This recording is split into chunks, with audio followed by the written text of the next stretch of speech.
Oh ya, tadi sempat menginformasikan bahwa pada kegiatan kali ini pasti bekerjasama dengan Bright Solution Consultant itu adalah konsultan psikologi yang kami menaungi beberapa profesi psikologi, ya beberapa profesi psikolog, karena psikolog itu sama kayak dokter, ada beberapa spesialisasinya. Ada psikolog anak dan remaja, saya salah satunya. Ada psikolog yang lebih fokus pada permasalahan-permasalahan dewasa, ada psikolog yang fokus pada permasalahan pendidikan, pembelajaran, fokusnya, ada psikolog juga yang menangani permasalahan-permasalahan yang terdapat di organisasi. Nah, jadi ada beberapa spesialisasi dari psikologi dan kami di Bright Solution Consultant ini merupakan gabungan beberapa profesi yang nanti coba bersama-sama dengan Fatih untuk berdiskusi tentang permasalahan-permasalahan terkait dengan anak dan remaja, karena range usianya itu dari kelas 1 SD sampai kelas 3 SMA ya misalnya. Oke, seperti tadi kita awali dengan pahami aku ya Bapak Ibu. Nah tadi kalau kita ngomongin pahami aku, yang pengen kita sasar atau ingin kita bahas sebenarnya pemahaman kita tentang siapa anak kita saat ini berada dalam tahap perkembangan yang mana, sehingga apa saja yang perlu kita perhatikan, kita stimulasi, dan kalau mengacu pada perilaku, kira-kira perilaku yang saat ini ditampilkan itu perilaku yang wajar karena dalam proses belajar, atau perilaku yang perlu kita perhatikan karena itu merupakan hambatan, gangguan atau permasalahan tertentu. Kita mulai dari situ boleh ya Bapak Ibu ya? Oke, siap boleh Pak, next. Oke, tadi udah sempat disampaikan sama Miss Eni, karena biasanya gitu ya Miss ya, nggak kenal maka nggak sayang. Jadi saya pengen Bapak dan Ibu kita saling menyayangi, karena dengan kita saling menyayangi kita lebih mudah untuk berkomunikasi dan berdiskusi bersama. Nah, juga lebih gampang untuk menunjukkan satu, saya langsung sampaikan, tampilkan itu foto keluarga. Jadi kalau saya ibu dengan 3 anak, anak pertama saya sekarang usianya usia SMP, anak terakhir saya, anak yang ketiga itu sekarang usianya 3,5 tahun. Ya. Nah, sebenarnya sebagai profesional dan sebagai orang tua itu saling mempengaruhi pembelajaran yang saya pribadi juga alami. Ya.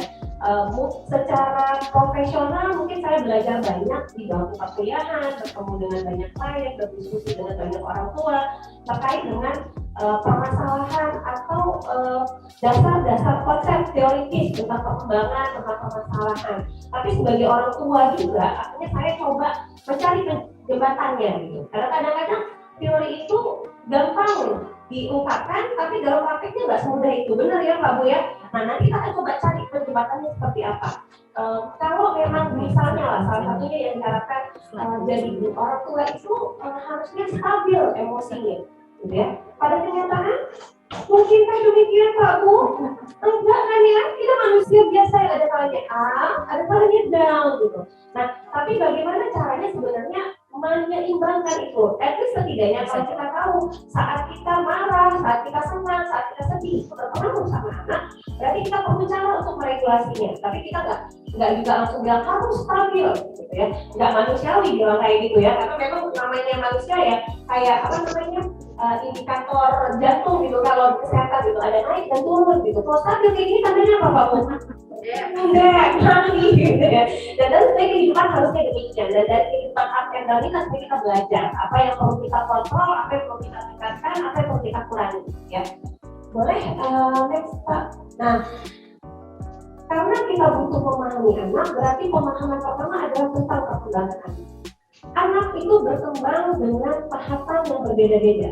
Ada usia, ada yang baru lahir, dari usia baru lahir nanti ada usia prasekolah, ada usia SD, ada usia SMP sampai SMA, bahkan ada anak-anak di awal usia perkuliahan itu juga hitungannya masih anak-anak.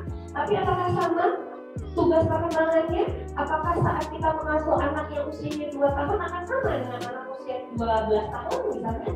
Nah, itu yang perlu kita pahami, bahwa ternyata ada tahapan-tahapan berbeda yang akan dilewati oleh anak-anak sesuai dengan usianya. Dan tahapan ini juga akan mempengaruhi yang namanya aspek dan tugas perkembangan. Kita akan bahas aspek itu apa aja sih dan tugas perkembangan itu apa aja. Tapi pertama dasarnya kita tahu bahwa setiap anak itu berdasarkan range usia tertentu akan punya tugas perkembangan yang berbeda dan akan punya perkembangan arah perkembangan yang berbeda dari aspek yang berbeda. Aspek ini dari salah satunya kayak aspek kognitif, emosi, sosial, emosional yang pasti akan berbeda juga seiring dengan bertambahnya usia anak. Nah, dengan adanya banyak tuntutan saat ini, kadang-kadang kita perlu melakukan penyesuaian, terutama terkait dengan harapan, bagaimana mengarahkan, bagaimana memahami dan bagaimana menuntut seorang anak. Jadi perbedaan hal yang terjadi sekarang mulai dari mungkin awal sebelum pandemi gitu ya, ritme pembelajaran itu stabil gitu ya, sekolah tiap hari rutinitasnya kayak gitu, bangun pagi, siap-siap sekolah, pulang sekolah, ada les tambahan, pulang les tambahan, bermain sama teman, pulang habis itu ada waktu bersama keluarga, bikin PR, tidur lagi. Fiturnya kayak gitu terus. Nah, ternyata setelah pandemi ada perubahan dalam kebiasaan ini, dan perubahan kebiasaan ini umumnya akan mempengaruhi salah satunya apa? Sikap kita, bagaimana kita menanggapi, bahkan permasalahannya juga berbeda. Ya, nah itu juga kita perlu melakukan penyesuaian. Tujuannya adalah apa sebenarnya? Tujuannya agar bagaimana perkembangan anak ini terjadi bisa dilakukan secara optimal dan maksimal. Ya, terus kita akan lihat bahwa terima kasih Mister. Nah, kita akan lihat bahwa dalam banyak dinamika kehidupan yang dialami anak, kadang-kadang kita pasti mengalami stres dalam perubahan-perubahan yang ada. Terus anak mungkin stres. Mungkin, apakah stres pada anak juga nanti wajar sebenarnya? Batas wajarnya akan seperti apa? Saat anak stres, mungkinkah dia akan menampilkan perilaku-perilaku yang nggak baik mungkin menurut kita? Nah itu yang juga perlu kita lihat berdasarkan tuntutan-tuntutan yang mungkin ada dan terus berubah selama ini. Nah, terus selanjutnya banyak sekali biasanya harapan dari orang tua. Misalnya anaknya udah mulai mungkin kalau anak usia prasekolah kita masih tuntun apa kita ikutin, dia mengeksplorasi kita tuntun kemana dia pergi. Tapi makin tinggi usia biasanya tuntutan yang kita berikan juga makin besar. Bolehkah sebenarnya menuntut anak? Karena banyak beberapa sudut pandang yang bilang kalau hidup ini adalah hidup anak, jadi apa yang harus dilakukan ya sesuai dengan maunya dia. Tapi bolehkah kita menuntut? Karena ada batasan-batasan tertentu yang mungkin orang tua ngerti kita udah pernah ngalamin itu, dan kita ingin anak kita mungkin tidak mengalami hal-hal negatif yang pernah kita alami sebelumnya dan lain-lain sebagainya. Tapi kadang-kadang pro dan kontra. Ada beberapa yang bilang ya, maunya anak seperti apa, arah perkembangannya seperti apa. Tapi ada yang lain akan bilang bahwa kalau kita nggak mengarahkan, kalau kita nggak kasih tuntutan, dia bisa hilang arah.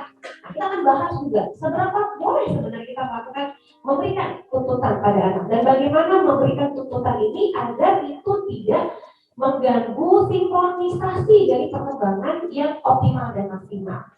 Oke, nah itu mungkin batasan awal apa yang perlu kita gali dan pahami dari materi hari ini, ya. Apa saja sih perkembangannya, tugas-tugas perkembangannya seperti apa, isu-isu apa yang akan muncul terkait dengan harapan, tuntutan, stres, perubahan perilaku dan lain-lain sebagainya. Nah, ini yang pertama, yang tadi sempat kita bahas bahwa usia anak itu punya tahapan yang berbeda. Nah, tahapannya kalau secara referensi itu ada next slide. Yang secara referensi perkembangan itu bilang kalau tahap perkembangan anak itu ada 5 tahapan. Tahapan pertama itu tahapan prenatal. Nah, prenatal aja masih dalam kandungan itu masuk dalam satu tahapan. Artinya di tahapan ini ada perkembangan yang terjadi pada anak dan ada usaha stimulasi yang harusnya kita lakukan. Jadi pertama prenatal itu dari pembuahan sampai lahir. Kedua itu dari bayi, dari lahir sampai usia 3 tahun. Yang ketiga itu kanak-kanak awal atau prasekolah itu usia 3 sampai 6 tahun. Yang keempat itu usia sekolah 6 sampai 11 tahun, dan yang terakhir itu usia remaja. Usia remaja itu range-nya juga sangat besar dari usia 11 sampai 20 tahun. Nah, tiap tingkatan atau tahapan perkembangan ini punya tugas perkembangan yang berbeda dan punya cara menstimulasi yang juga berbeda-beda. Jadi, walaupun kita punya harapan dan tuntutan dan lain-lain, kita harus tahu anak kita usianya usia mana. Itu mempengaruhi apa? Salah satunya aspek perkembangan. Kalau anaknya masih usia prasekolah, bagaimana ya cara kita memberikan informasi atau pembelajaran atau tuntutan atau aturan? Bagaimana kita menjelaskan bahwa nggak boleh makan ini, bagusnya makan ini, mandi itu setiap kapan aja dan lain-lain, dibandingkan untuk tugas yang mungkin mirip yang akan kita berikan pada anak-anak yang mungkin usianya remaja. Pasti berbeda ya Pak Bu ya. Nah, kita akan coba lihat perbedaannya seperti apa, tingkat kemampuan masing-masing anak di tahapan ini, perbedaannya seperti apa. Boleh, next. Nah, ini aspek perkembangan. Kalau tadi usia, setiap usia perkembangan yang ada 5 usia perkembangan anak itu ada 5 aspek juga. Jadi setiap usia ini punya aspek perkembangan yang berbeda. Yang pertama ada fisik. Fisik pasti ya Pak Bu ya sudah tahu ya, berkaitan dengan fisik yang dimiliki oleh anak. Baik itu pertumbuhan berat badan, termasuk motorik halus dan motorik kasar, bagaimana dia memanfaatkan koordinasi antara mata dan tangan untuk mengerjakan sesuatu. Bahkan kalau itu motorik halus, kalau motorik kasar itu salah satunya berlari, dan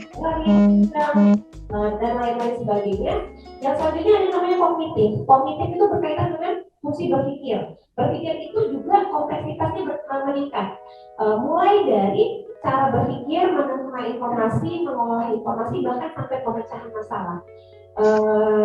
Ya, termasuk di dalam kognitif ini, aspek kognitif juga termasuk kemampuan bahasa.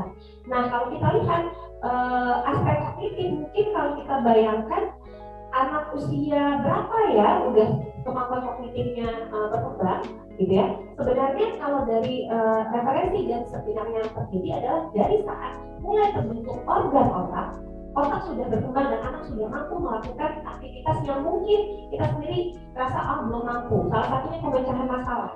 Anak baru lahir itu sudah punya kemampuan pemecahan masalah, Pak Bu. Salah satunya di mana? Anak baru lahir tugasnya apa? Bukan tugas ya. Yang dilakukan biasanya apa, Pak Bu? Nangis. Nangis itu adalah pemecahan masalah dengan level yang sederhana. Nanti tingkat lagi saat usia prasekolah, dia pengen sesuatu. Kalau pengen beli es krim, beli ini, beli itu, apa yang harus dilakukan? Tarikkah, rok ibunya, teriakkah, nangiskah, itu pemecahan masalah. Nah, jadi bahkan di usia kecil pun kemampuan pemecahan masalah yang mungkin rasanya pemecahan masalah itu terkait dengan analisa dan lain-lain, itu ternyata sudah dimiliki oleh anak-anak. Jadi itu juga butuh untuk kita kembangkan. Selanjutnya adalah aspek afeksi. Afeksi itu emosi. Jadi mengenali emosi, membedakan emosi, menamai emosi, mengekspresikan emosi, sampai yang paling tinggi kalau di emosi adalah mengontrol. Nah, mengontrol emosi ini pun sebenarnya bukan usia tinggi anak udah bisa. Anak usia 3-4 tahun saat dia udah bisa paham benar dan salah, dia udah mulai belajar untuk mengontrol emosi. Makin lama tugasnya makin kompleks. Mungkin emosi yang usia 3-4 tahun emosinya baru 3, senang, sedih, marah. Nanti di usia yang lebih tinggi akan lebih banyak lagi dan bagaimana mengontrolnya pada situasi-situasi yang lebih kompleks. Selanjutnya ada aspek sosial. Aspek sosial pasti berhubungan dengan orang lain. Saat anak mulai lahir, dia sudah bisa berinteraksi sama orang lain. Itu kira-kira usia 1,5 bulan, anak itu sudah bisa interaksi dengan orang lain. Karena seperti apa? Saat ibunya, ayahnya, orang-orang terdekatnya ngajak dia bicara, dia sudah mulai melakukan kontak mata, dia bisa merespon pembicaraan, nyanyian, sapaan dan lain-lain. Itu adalah bentuk pertama dari aspek keterampilan sosial yang dimiliki oleh anak. Dan itu terus berkembang sampai ke orang-orang yang lebih besar, ya, orang-orang yang lebih luas, mulai dari teman sekolah, teman di lingkungan di keluarga, teman dalam skup yang lebih luas lagi. Dan yang terakhir adalah aspek moral. Nah, aspek moral ini itu terkait dengan bagaimana pemahaman seseorang anak terhadap nilai, norma, dan bagaimana menempatkan diri yang efektif pada situasi atau kondisi yang ada. Nah, aspek moral ini dipengaruhi salah satunya sebenarnya oleh nilai-nilai yang diberikan oleh orang tua di rumah. Orang tua dasar agamanya seperti apa, dasar nilai-nilai yang dianut seperti apa, itu akan mengembangkan bagaimana seorang anak mampu menempatkan diri dengan norma-norma dan nilai-nilai yang dimiliki pada situasi-situasi yang berbeda, di rumah, di sekolah, pada teman-teman, pada lingkungan yang lebih besar dan lain-lain sebagainya. Nah, inilah 5 aspek perkembangan yang dimiliki sama anak. Dan setiap usia tadi Pak Bu, mulai dari pembuahan, dari prenatal sampai remaja, bahkan sampai dewasa, semua aspek ini berkembang. Di semua sudah berkembang di setiap tahapan perkembangan. Dan kita perlu lihat batasannya seperti apa, tugasnya seperti apa. Nah, kita akan coba bahas sedikit lebih detail, walaupun ini nggak mungkin sedetail-detailnya gitu ya, karena saya coba bagi itu usianya dari ya usia bayi, usia prasekolah, usia sekolah sama usia remaja. Tapi sebenarnya setiap tahun aja, kalau anak usia 0 sampai 0 sampai 6 tahun, setiap 6 bulan itu perubahannya cukup drastis gitu ya. Apalagi cuma dipadatkan dari 0 sampai 3 ya, karakteristik perkembangan atau tugasnya itu cuma beberapa, tapi at least itu jadi gambaran besar tentang tugas perkembangan apa sebenarnya yang dimiliki oleh anak di usia 0 sampai 3 tahun. Yang tugas pertama anak atau tugas utamanya sebenarnya adalah belajar percaya dan otonom. Percaya itu artinya dia mulai lihat ada orang lain, keluarga dekatnya maupun orang yang lebih keluarga yang lebih besar gitu ya, mulai berinteraksi dengan anak-anak sebayanya, dan dia belajar yang namanya otonomi. Otonomi itu apa Pak Bu? Mandiri.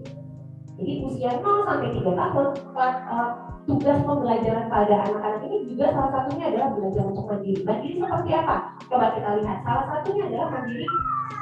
Anak mulai bisa makan sendiri usia berapa Pak Bu?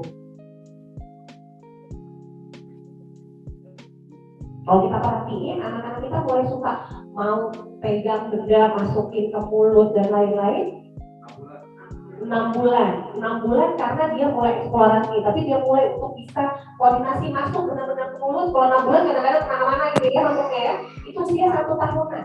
Dan di usia 1 tahun ini biasanya dia udah, kalau kita kasih makanan di depannya dia udah ngambil sendiri, mau sendoknya kayak mau pakai tangan dan lain-lain. Nah itu adalah tugas yang sedang dilakukan, belajar mandiri, makan sendiri. Nah itu yang kadang-kadang juga punya respon atau feedback yang kadang-kadang berbeda antara orang tua satu dengan orang tua yang lain. Ada beberapa orang tua yang perfeksionis, nggak suka kotor, pengen bersih, rapi, resik gitu ya. Begitu anak makan sendiri coba ini, kotoran di mana-mana, nggak nyapu, belum lagi aku udah dibawa dan tersebut, nanti kan gigit anaknya dan lain-lain sebagainya. Terus yang kita lakukan, jangan deh nak, nggak usah makan sendiri, kalau pengen ngambil dijauhin. Ini mama suap aja. Benar nggak Pak Bu? Benar. Padahal harusnya ini sedang eksplorasi dan dia sedang melakukan tugas perkembangannya. Tapi memang ada konsekuensinya, repot pasti. Tapi repot ini sebenarnya punya tujuan, karena kalau tidak kita ajarkan dari usia yang harusnya dia mengeksplorasi itu, jangan heran usia SD bahkan SMP kalau makan tinggal sampai sekarang fenomena kan banyak ya, bahkan anak-anak SD gitu ya, anak SD, anak SMP yang kalau makan kayak gitu, tinggal ngetok gitu. Karena apa? Salah satunya sebenarnya pembiasaan yang kita tidak maksimalkan di usianya dia eksplorasi dan otonomi, kita nggak melakukan itu dengan baik. Itu salah satunya, salah satu yang kecil. Salah satu yang lain, pakai baju. Usia berapa Pak Bu? Anak-anak udah mulai suka bisa pakai baju sendiri. 1,5 tahun, 2 tahun, itu udah mulai.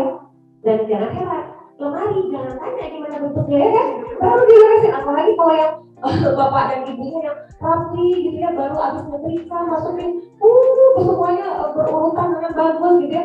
Datang anak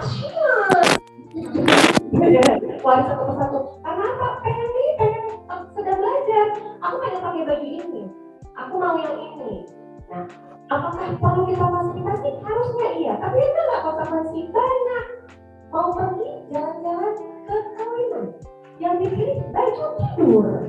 Terus waktu sampai kawinan, mak bapaknya, aduh malu, gimana kata orang lain? Masa kayaknya mak ibu sama bapaknya nggak ngurus anaknya, masa ke rumah ke acara kayak gini pakai baju yang nggak appropriate dan lain-lain sebagainya. Nah, itu akan punya impact nggak kira-kira buat anak? Ada, salah satunya apa? Saat anak, mungkin kita juga belajar kayak gitu, saat kita belajar untuk berani milih sesuatu dan kita nggak dihargai, kira-kira besok-besok nggak mau, nggak tahu pakai baju mana, terserah bunda aja, mau yang mana pilihannya, yang mana aja boleh. Dan itu berlangsung sampai besar. Nah, itu pembelajaran di usia mana? 0 sampai 3 tahun.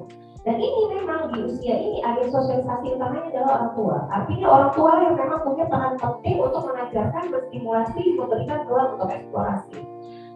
Apakah saat dia pengen tahu orang tuanya jangan jatuh kotor, atau seperti apa, itu akan punya pengaruh bagaimana anak memahami dirinya, belajar percaya akan dirinya dan belajar percaya tentang lingkungan, termasuk belajar untuk menghargai dirinya dan mempercayai bahwa dia orang yang mandiri atau enggak.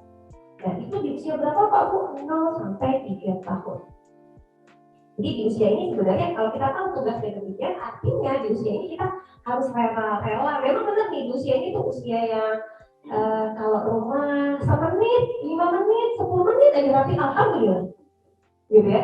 Tapi bukan berarti saat rumah kita gak rapi, orangnya jorok, orangnya kotor, enggak. Tapi kita memberikan ruang sama anak kita untuk melakukan eksplorasi. Mudah atau susah? Kira-kira Pak Bu?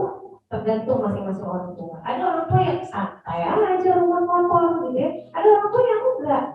Bahkan misalnya ada orang tua yang mungkin lihat anak lain berantakan, dia yang stres. Gitu ya, emaknya juga biarin aja orang dia eksplor. Terus tetangga yang stres, aduh itu kenapa anak stres bosan? Apa namanya, ingusnya belum dibersihin, kayak tangannya kemana-mana kalau kita dan lain-lain sebagainya. Efek lagi, kalau kita tahan dengan mendengar komentar orang lain atau tidak, itu biasanya akan punya pengaruh nggak? Biasanya kan kayak gitu ya Pak Bu ya. Begitu ada dengan komentar dari tetangga gitu ya, kita rasa udah aman. Pertama nggak apa-apa, kan dia belajar, karena memang harus eksplorasi. Kotor itu, belajar itu kotor, gitu kan katanya gitu ya. Tapi begitu kita komentar langsung mikir lagi, tapi kan nggak enak sama tetangga, tapi kan malu, tapi kan ini, tapi kan itu, banyak tapinya gitu ya. Dan akhirnya bisa jadi itu akan mempengaruhi nggak cara kita melakukan mengeksplorasi atau menstimulasi anak kita. Nah, pasti punya pengaruh, tapi yang kita harus pahami bahwa kita punya dasar ya. Kenapa sih kita melakukan itu? Nah, itu sebenarnya salah satunya juga dari Parent Academy ini ya, di India, kita sama-sama cari dasarnya. Boleh nggak sih kayak gitu? Memang nggak masalah nggak sih anak kotor dan ini sesuatu yang wajar atau enggak? Selama kita punya dasar dan memang katanya tujuan anak untuk tujuan melakukan sesuatu karena untuk belajar, berarti kita bisa pegang itu. Gitu ya, terserah orang mau bilang apa, logikanya sih gitu, tapi mudah enggak apa gitu ya. Saya pribadi ngalamin gitu ya, apalagi misalnya kalau tetanggaan gitu mertua berapa gitu kan, begitu berantakan, ya ampun kok gak ada yang nyapu ya rumahnya, kok begini ya, kok begitu bantu ya, mulai sepaneng gitu ya, mulai marah, rasanya semuanya udah tertata dengan rapi tadi karena punya tujuan pasti agak bergeser. Nah itu tujuannya kita saling sharing, kita saling menguatkan untuk bisa memastikan bahwa kalau kita punya tujuan dan kita tahu arahnya seperti apa, kita boleh melakukan itu walaupun ya bukan berarti harus kotor, rumah harus kotor itu dibenarkan gitu ya, enggak juga. Tapi kalau kita punya tujuan kotor itu untuk apa, itulah yang perlu kita fasilitasi ya. Oke, next. Nah ini tadi 0 sampai 3 tahun belajar, yang utama adalah belajar percaya dan otonomi. Yang ini usia selanjutnya usia 4 sampai 5 tahun. Anak usia 4 dan 5 tahun pembelajarannya apa? Pembelajarannya inisiatif. Dia belajar untuk melakukan inisiasi akan sesuatu, bantuin beresin barang, bantuin cuci piring, bantuin yang lain-lain gitu ya. Nah di usia ini udah mulai terlatih, termasuk aktif dalam berkegiatan. Biasanya kalau ada yang anak-anak usia segini, lasaknya minta ampun, aktifnya minta ampun, bismillah Bu, ini bagian dari tugas perkembangannya dia. Karena di usia ini juga dia butuh untuk banyak eksplorasi. Bahkan kita yang harus hati-hati kalau di usia yang harusnya anak aktif, anaknya nggak aktif. Duduk tenang, nggak ngapa-ngapain, sibuk sama HP, sibuk sama hal tertentu, nggak tertarik sama lingkungan. Bahkan yang hal kayak gitu yang perlu kita antisipasi gitu ya, kita harus was-was sama itu. Nah termasuk di usia ini adalah usia di mana anak mulai belajar bermain pura-pura. Salah satunya apa Pak Bu? Mama kalau pergi pakai jilbab, pakai lipstick. Aku juga deh, habis mandi lihat kaca pakai jilbab, yang banyak anak laki-laki. Bisa jadi ya, bukan berarti nggak mungkin kan, tapi ada hal yang perlu kita pastikan bahwa belum tentu itu langsung kita harus bilang, jangan kamu kan laki-laki, tapi harus kita lihat bahwa ini adalah upaya dia sedang mengimitasi belajar apa yang dilakukan oleh lingkungan. Belum saatnya dia paham bahwa saya laki-laki, saya perempuan punya peran yang berbeda, gitu ya. Apalagi tiap hari lihatnya emaknya di rumah, pagi emak, siang emak, sore emak, malam emak, yang pergi jalan-jalan begini sama emak, terus pergi sholat juga anak laki-laki kan lihat emaknya dia mau pakai mukena, dia juga pakai mukena gitu ya. At least itu pembelajaran tentang imitasi ya. Nanti salah satunya adalah belajar pura-pura. Nah di situ sebenarnya kita bisa dampingin, nggak langsung mengkat dan langsung bilang bahwa jangan, nggak boleh begini begitu gitu ya. Tapi kita melihat bahwa goodnya adalah anak bisa mengeksplorasi dengan melakukan imitasi terhadap apa yang dilakukan oleh lingkungan. Nah itu good, walaupun nanti pelan-pelan nanti di usia 5 tahunan itu anak sudah mulai bisa kita perkenalkan, perkenalkannya itu dari umur 3 tahun gitu ya, kita perkenalkan gendernya, anak laki-laki, perempuan, lihat bundanya seperti ini, bapaknya seperti ini, ibunya seperti ini, pakaian, pekerjaan, kegiatan dan lain sebagainya. Tapi pemahamannya itu masih di usia 5 tahunan dia belum bisa paham. Nah di sini juga salah satu main pura-puranya yang ada nggak di sini bapak ibu atau di Zoom yang mungkin anak-anaknya atau anak tetangga di usia ini suka ngomong sendiri, punya teman kayak ada ya Pak Bu ya? Nah apakah normal? Atau nanti langsung bilang, wah jangan-jangan anak indigo, dia bisa lihat hal yang nggak bisa kita lihat misalnya gitu ya. Di usia ini anak ngomong sendiri bagus.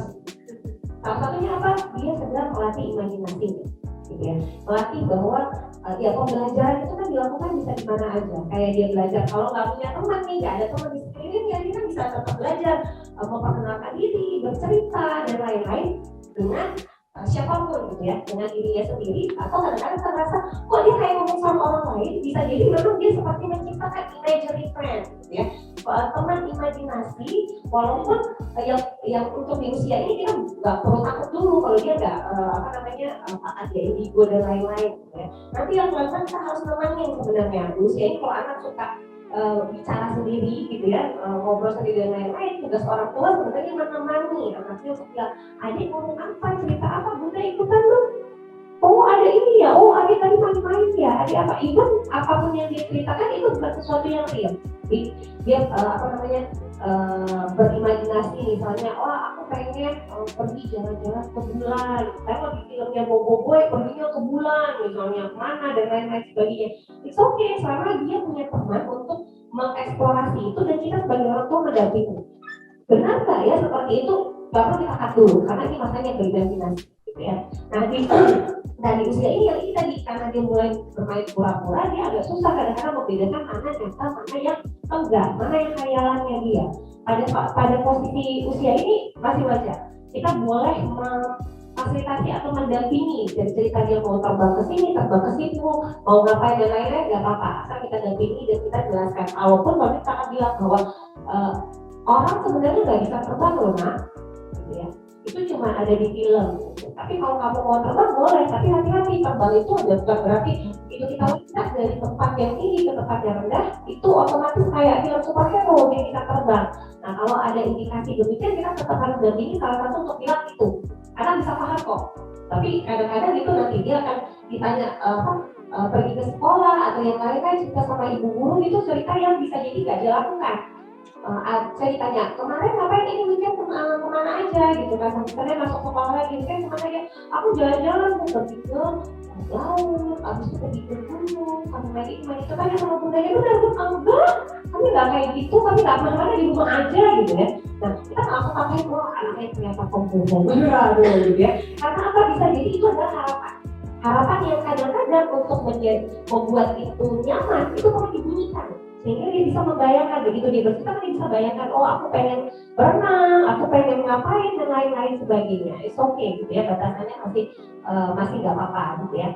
Nah, tapi kita tetap butuh untuk mendampingi dan berinisiatif itu butuh untuk difasilitasi. Misalnya anak numpahin sesuatu gitu ya, dia cari barang untuk ngelap karena biasanya udah tahu kalau ada yang tumpah atau apa, dia ngelap mejanya. Tapi begitu dilap dia pikir mana sih tambah kotor karena kalau dia dipakai bukan lap yang seharusnya untuk bersihin gitu ya. Nah itu juga kita mesti mengontrol diri untuk memberikan komentar. yang sebaiknya diterapkan adalah apresiasi. Oh terima kasih ya dia udah bantuin bunda gitu ya. Tapi mungkin lapnya yang ini ya sayang gitu ya. Karena kadang-kadang kita kecepatan untuk bilang, dia udah nggak usah bantuin bunda yang ada tengah motor. Udah dia duduk aja di situ. Kira-kira kenapa Pak Bu? Matahin inisiatif. Besok-besok nggak mau lagi ya. Gitu ya. Terus ada lagi yang kayak gitu juga. Beresin lemari. Aku ada baju habis disetrika belum masuk ke kamar, dia masuk ini. Ya, ingat gimana dong kalau anak-anak bawa baju dicuci kan rapi gitu ya, anak-anak ngambilin masa rapi itu ya udah serap gitu, taruh berantakan lagi. Terus kita bilang, dia nggak usah, jangan dipegang-pegang, dia aja di situ, dia aja udah beresin yang daripada udah 2 kali kerja. Kadang-kadang secara sadar atau nggak sadar kita suka melakukan itu. Padahal di usia ini anak belajar untuk inisiatif, melakukan inisiatif akan sesuatu yang sebenarnya perlu difasilitasi dengan dihargai. Hargai itu walaupun kita butuh bisa jadi ngajarin, pegangnya kayak gini, coba diganti, pegang satu-satu, pegangnya gini. Tapi tetap kain lap yang bersih yang sudah sana deh, lap yang kotor yang ini. Ya kita boleh ngarahin tapi jangan lupa apresiasi. Ya, nah ini di usia 4-5 tahun dan usia 4-5 tahun itu agen sosialisasi lebih berkembang lagi, itu keluarga. Dan tadi cuma orang tua dan terdekat itu udah keluarga. Jadi di situ ada peran abang, kakak, kakek, nenek dan lain-lain yang juga bisa memberikan pembelajaran. Nah ini kadang-kadang juga suka ngasih kalau kita di keluarga yang extended family biasanya tinggalnya tuh suka rame-rame ya, pakunya di situ ada om, ada tante, ada kakek, ada nenek. Kadang-kadang kita kasih aturan tertentu bisa jadi nggak sesuai sama kakek nenek, bisa jadi nggak sesuai sama om dan tante. Nah, di situ tantangan kita lakukan pembelajaran, tapi selama kita bisa memfasilitasi tugas perkembangannya adalah inisiatif, aktif dalam permainan, mulai bermain pura-pura, it's okay. Kadang-kadang memang ada dinamika ini, ya. Nah, ini di usia 4-5 tahun. Oke, ini tadi saya bilang bahwa di usia ini identitas gender mulai terbentuk. Kita boleh memperkenalkan dia anak laki-laki atau perempuan itu di usia sebelumnya, di usia 2-3 tahun kita boleh bilang dia anak laki-laki atau anak perempuan yang baru. Tapi baru mungkin pengenalan tentang atribut fisik. Anak laki-laki itu kayak gimana pakaiannya, anak perempuan itu bagaimana pakaiannya. Nah, tapi di usia ini dia mulai memahami pelan-pelan tentang identitas gendernya. Nah, laki-laki itu punya aktivitas seperti apa, punya tuntutan seperti apa, anak perempuan juga seperti apa. Ya. Nah, selanjutnya di usia sekolah. Nah, usia sekolah tugas utamanya adalah belajar usaha mencapai sesuatu. Dan dia belajar untuk punya keterampilan sesuatu. Contohnya kayak gimana? Contohnya di anak usia sekolah harusnya dia udah tahu dia jago di mana. Misalnya, aku suka gambar. Gambarku kalau mesinnya bagus, tapi aku nggak pintar matematika. Atau mungkin yang lain akan bilang aku jago matematika, tapi aku nggak suka olahraga capek. Nah, dia butuh mengembangkan itu. Dia butuh mengembangkan hal apa yang jadi keterampilan utama yang paling mampu dia lakukan dibandingkan dengan kemampuan yang lain. Buat apa? Salah satunya adalah untuk meningkatkan rasa percaya diri. Karena kalau dia nggak tahu saya bisanya apa, bagusnya apa dibandingkan dengan orang lain, bisa jadi akhirnya dia nggak tahu kalau saya berharga, kalau saya punya kemampuan tertentu. Nah, di usia inilah biasanya dia menggunakan hal tersebut. Dan itu bisa difasilitasi salah satunya apa? Dengan kegiatan ekskul, dengan kegiatan apapun yang dia sukai, kita fasilitasi. Mau suka udah mulai nih kan anak usia SD dia sekolah dasar pengen les ini, bisa temannya ikut lomba ini ikut ada lomba yang lain ikut dan lain-lain. Itu oke, itu bagian dari dia sedang mengeksplorasi sampai nanti akhirnya at least dari beberapa percobaan dia bilang oke ya saya jago ini. Kenapa itu penting ya tadi? Karena itu menumbuhkan rasa keberhargaan yang dimiliki sama anak ya. Nah di usia ini banyak kemampuan itu mulai banyak meningkat, kemampuan kognitif mulai meningkat, kemampuan fisik juga jadi lebih terasah, dia udah lebih mampu untuk melakukan gerakan-gerakan dan lain-lain yang mungkin lebih terkoordinir dan lain-lain sebagainya. Dan agen sosialisasinya juga lebih luas lagi. Kalau tadi hanya keluarga, sekarang udah masih sekolah, karena udah usia sekolah. Umumnya udah masuk institusi sekolah. Dan dari sekolah sebenarnya anak belajar apa? Banyak hal. Bilanglah dia tahu kalau dia jago di bidang tertentu. Tapi apakah lingkungan mengafirmasikan itu atau enggak? Nah itu akan punya pengaruh. Salah satunya misalnya banyak nih di usia-usia ini misalnya mungkin tidak cukup beruntung ketemu dengan teman-teman yang dalam tanda kutip memberikan efek yang negatif, ngejek kah, membuli kah, yang lain-lain sebagainya. Nah, itu akan punya efek yang cukup kompleks karena di usia ini dia belajar percaya diri, tapi saat itu kan tidak afirmatif tentang kemampuannya dia, itu akan punya perkembangan termasuk penghargaan diri, kepercayaan diri yang akhirnya tidak terbentuk dengan optimal, gitu ya.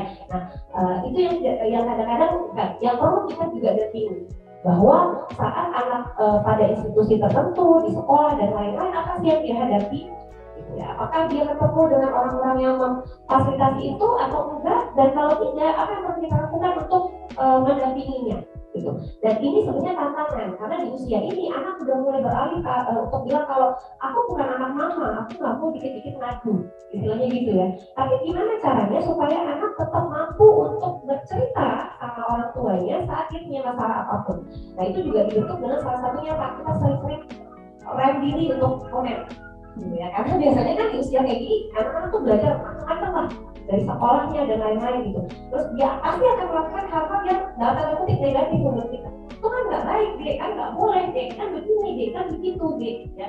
Nah, dengan kita terlalu judgmental terhadap anak, kadang-kadang itu akan mempengaruhi keberanian anak dan kepercayaan anak sama kita. Nah, dan kalau itu tidak terbentuk dengan maksimal, itu akan kita sendiri akan susah sebagai orang tua. Saat nanti dia berhadapan tadi dengan lingkungan yang kita nggak tahu seperti apa, dan dia tidak menganggap kita sebagai secure base yang akan dia datangin saat punya masalah, bayangkan kita akan kehilangan banyak hal. Dia akan menyendiri, kita nggak tahu dia punya masalah apa, dan jadi masalah berkelanjutan dan lain-lain sebagainya.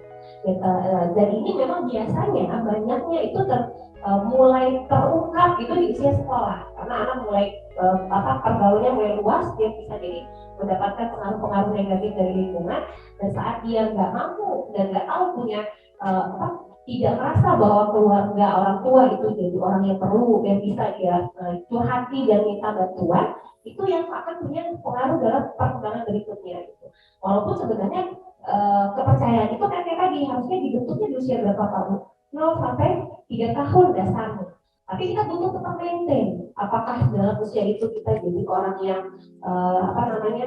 interrogatif, orang yang sering memberikan penilaian dan lain-lain sebagainya, itu akan mempengaruhi. Ternyata udah ya waktunya itu karena nggak berasa waktu berjalan. Siap. Atau boleh sambungin lagi sampai ke remaja? Boleh ya? Boleh. Kita stop di usia selanjutnya ini boleh ya?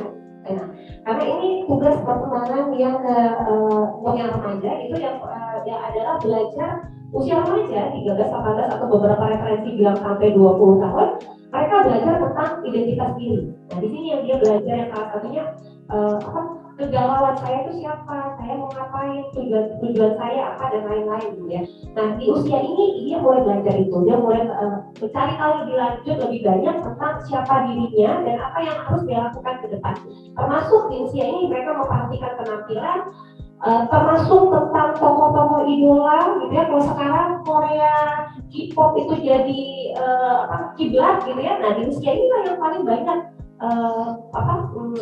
pengikutnya, karena memang di usia ini mereka butuh role model, mereka butuh idola, mereka mulai mengembangkan ya ideologi. Plus selanjutnya yang juga penting adalah di usia ini mereka mulai matang secara seksual, artinya udah mulai akhir balik, berarti sudah dewasa untuk bisa melakukan aktivitas seksual dan bisa jadi punya konsekuensi secara seksual. Dan itu akan mempengaruhi salah satunya termasuk tentang fluktuasi suasana hati. Jadi moodnya naik turun, galau di usia ini, gitu ya. Nah, di usia ini galau artinya sebenarnya wajarkah? Wajar.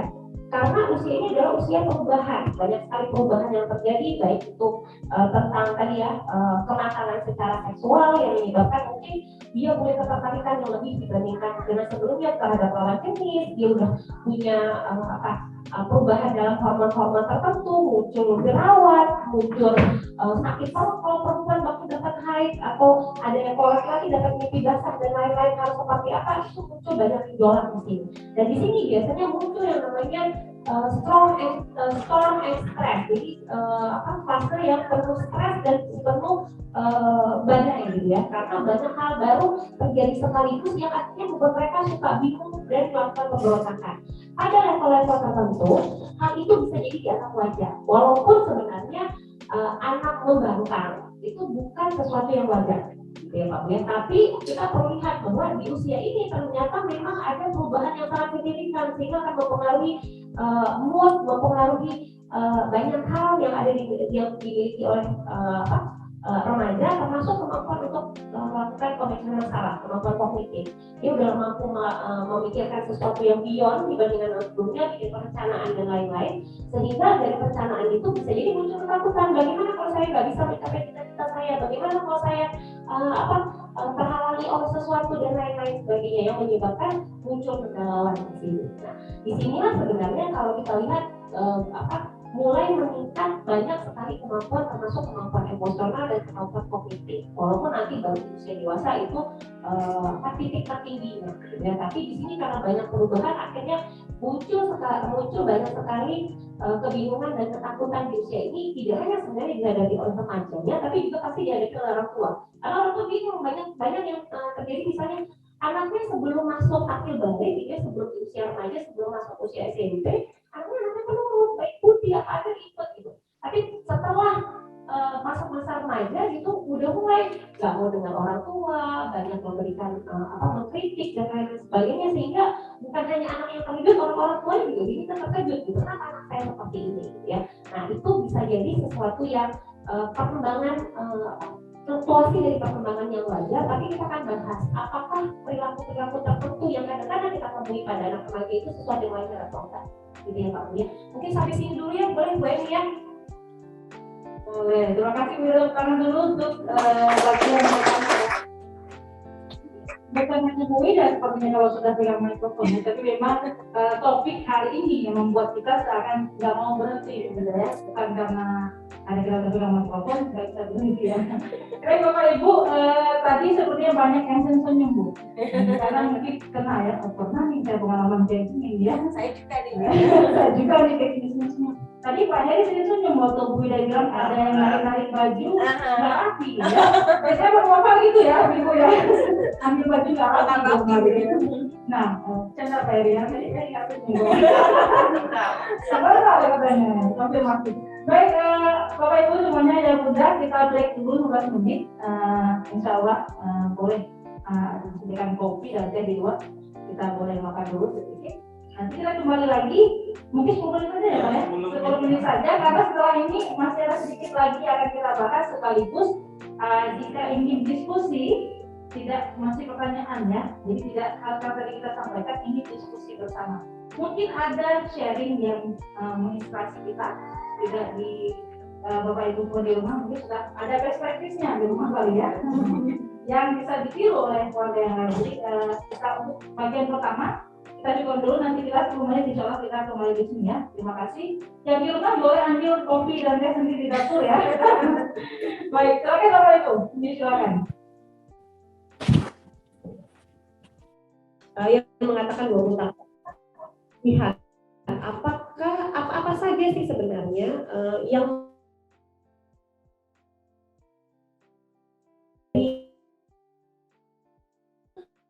akan selalu bisa dipenuhi dengan maksimal atau tidak, apa yang akan mempengaruhi kemampuan untuk memenuhi tugas-tugas yang sudah kita bahas tadi. Pasti selalu kalau dalam ilmu sosial gitu ya, selalu ada dua faktor yang mempengaruhi. Yang pertama itu adalah faktor bawaan, dan yang kedua adalah faktor lingkungan. Nah, faktor bawaan ini kalau dalam perkembangan sifatnya juga lebih cukup luas gitu ya, mulai dari nutrisi yang dimiliki atau yang diperoleh anak mulai dari dalam kandungan sampai saat ini, juga itu dipengaruhi oleh faktor genetik. Faktor genetik pasti itu terkait dengan fisik dan lain-lain gitu ya. Nah, ada juga sebenarnya yang mungkin nggak semua kita tahu, ada faktor bawaan lain sebenarnya juga mempengaruhi perkembangan anak yang termasuk faktor bawaan, yaitu yang namanya temperamen. Mungkin kalau ayah bunda sering dengan temperamen pasti berhubungan dengan emosi ya Pak Bu ya. Nah, kalau dalam psikologi kami membahas temperamen itu sebagai bagaimana reaksi anak dalam situasi lingkungan yang dihadapi.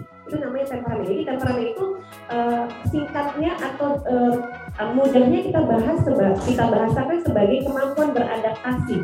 Bagaimana merespon terhadap stimulus yang didapatkan dari lingkungan. Dan temperamen anak ini bisa kita ketahui mulai dari anak bayi, Bapak Ibu. Cara lihatnya seperti apa? Temperamen itu cara lihatnya dari bagaimana anak saat dia nggak nyaman, nangis misalnya gitu ya. Nangis kan kalau bayi pasti tugasnya nangis gitu ya, bawahnya nangis gitu di usia berapa bulan pertama itu nangis. Nah saat anak nangis, saat dia merasa nggak nyaman, seberapa mudah dia bisa didiamkan? Ada beberapa mungkin ada anak Bapak Ibu yang digendong, diayun sedikit langsung diam. Ada juga yang diayun butuh waktu, nggak cuma diayun sama ibunya, mesti sama ayahnya baru bisa diam. Tapi ada juga anak-anak yang lain udah digendong sama ayahnya, ibunya, kakeknya, neneknya, tetangganya udah digendong gara-gara berisik nangis dia, tapi tetap juga nangis.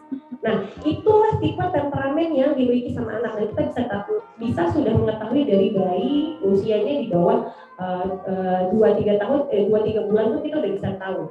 Nah, itu namanya yang pertama kalau gampang dia didiamkan, itu namanya anak easy child.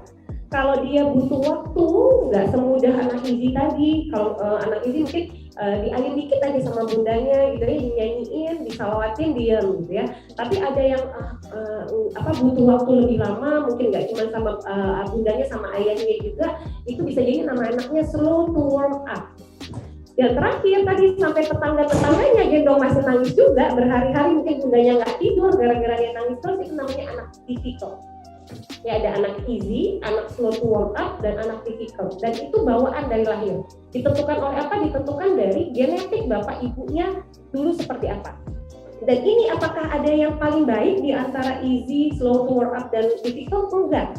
Karena ini kan template bawaan, gitu ya. Kita perlu kenali anak kita yang mana. Dan kalau anak kita salah satunya, kita butuh menyesuaikan bagaimana kita melakukan kenyamanan gitu ya, membuat anak nyaman sesuai dengan tipikalnya masing-masing. Dan itu akan mempengaruhi sebenarnya bagaimana kita melakukan pengasuhan. Biasanya kalau kita punya anak easy, gampang. Termasuk nih waktu bayi, waktu dia nangis gampang didiemin. Sedikit-sedikit kalau marah, nangis, kesel dialihin langsung terobatin gitu ya. Pergi sekolah atau ikut dalam lingkungan baru langsung diajak, langsung bisa main sama teman-teman yang lain. Itu kalau anak easy. Dan kita nggak mungkin terlihat nggak terlalu perlu untuk punya usaha gitu ya. Karena mau pergi sekarang, diajak sekarang ayo gitu ya. Tapi kalau kita punya anak slow to warm up atau kita punya anak difficult, kita harus punya strategi supaya dia bisa menyesuaikan diri kayak anak easy. Salah satunya gimana? Kalau anak easy begitu mau pergi di situ dibilang nggak apa-apa, kalau anak slow to warm up atau anak difficult nggak bisa.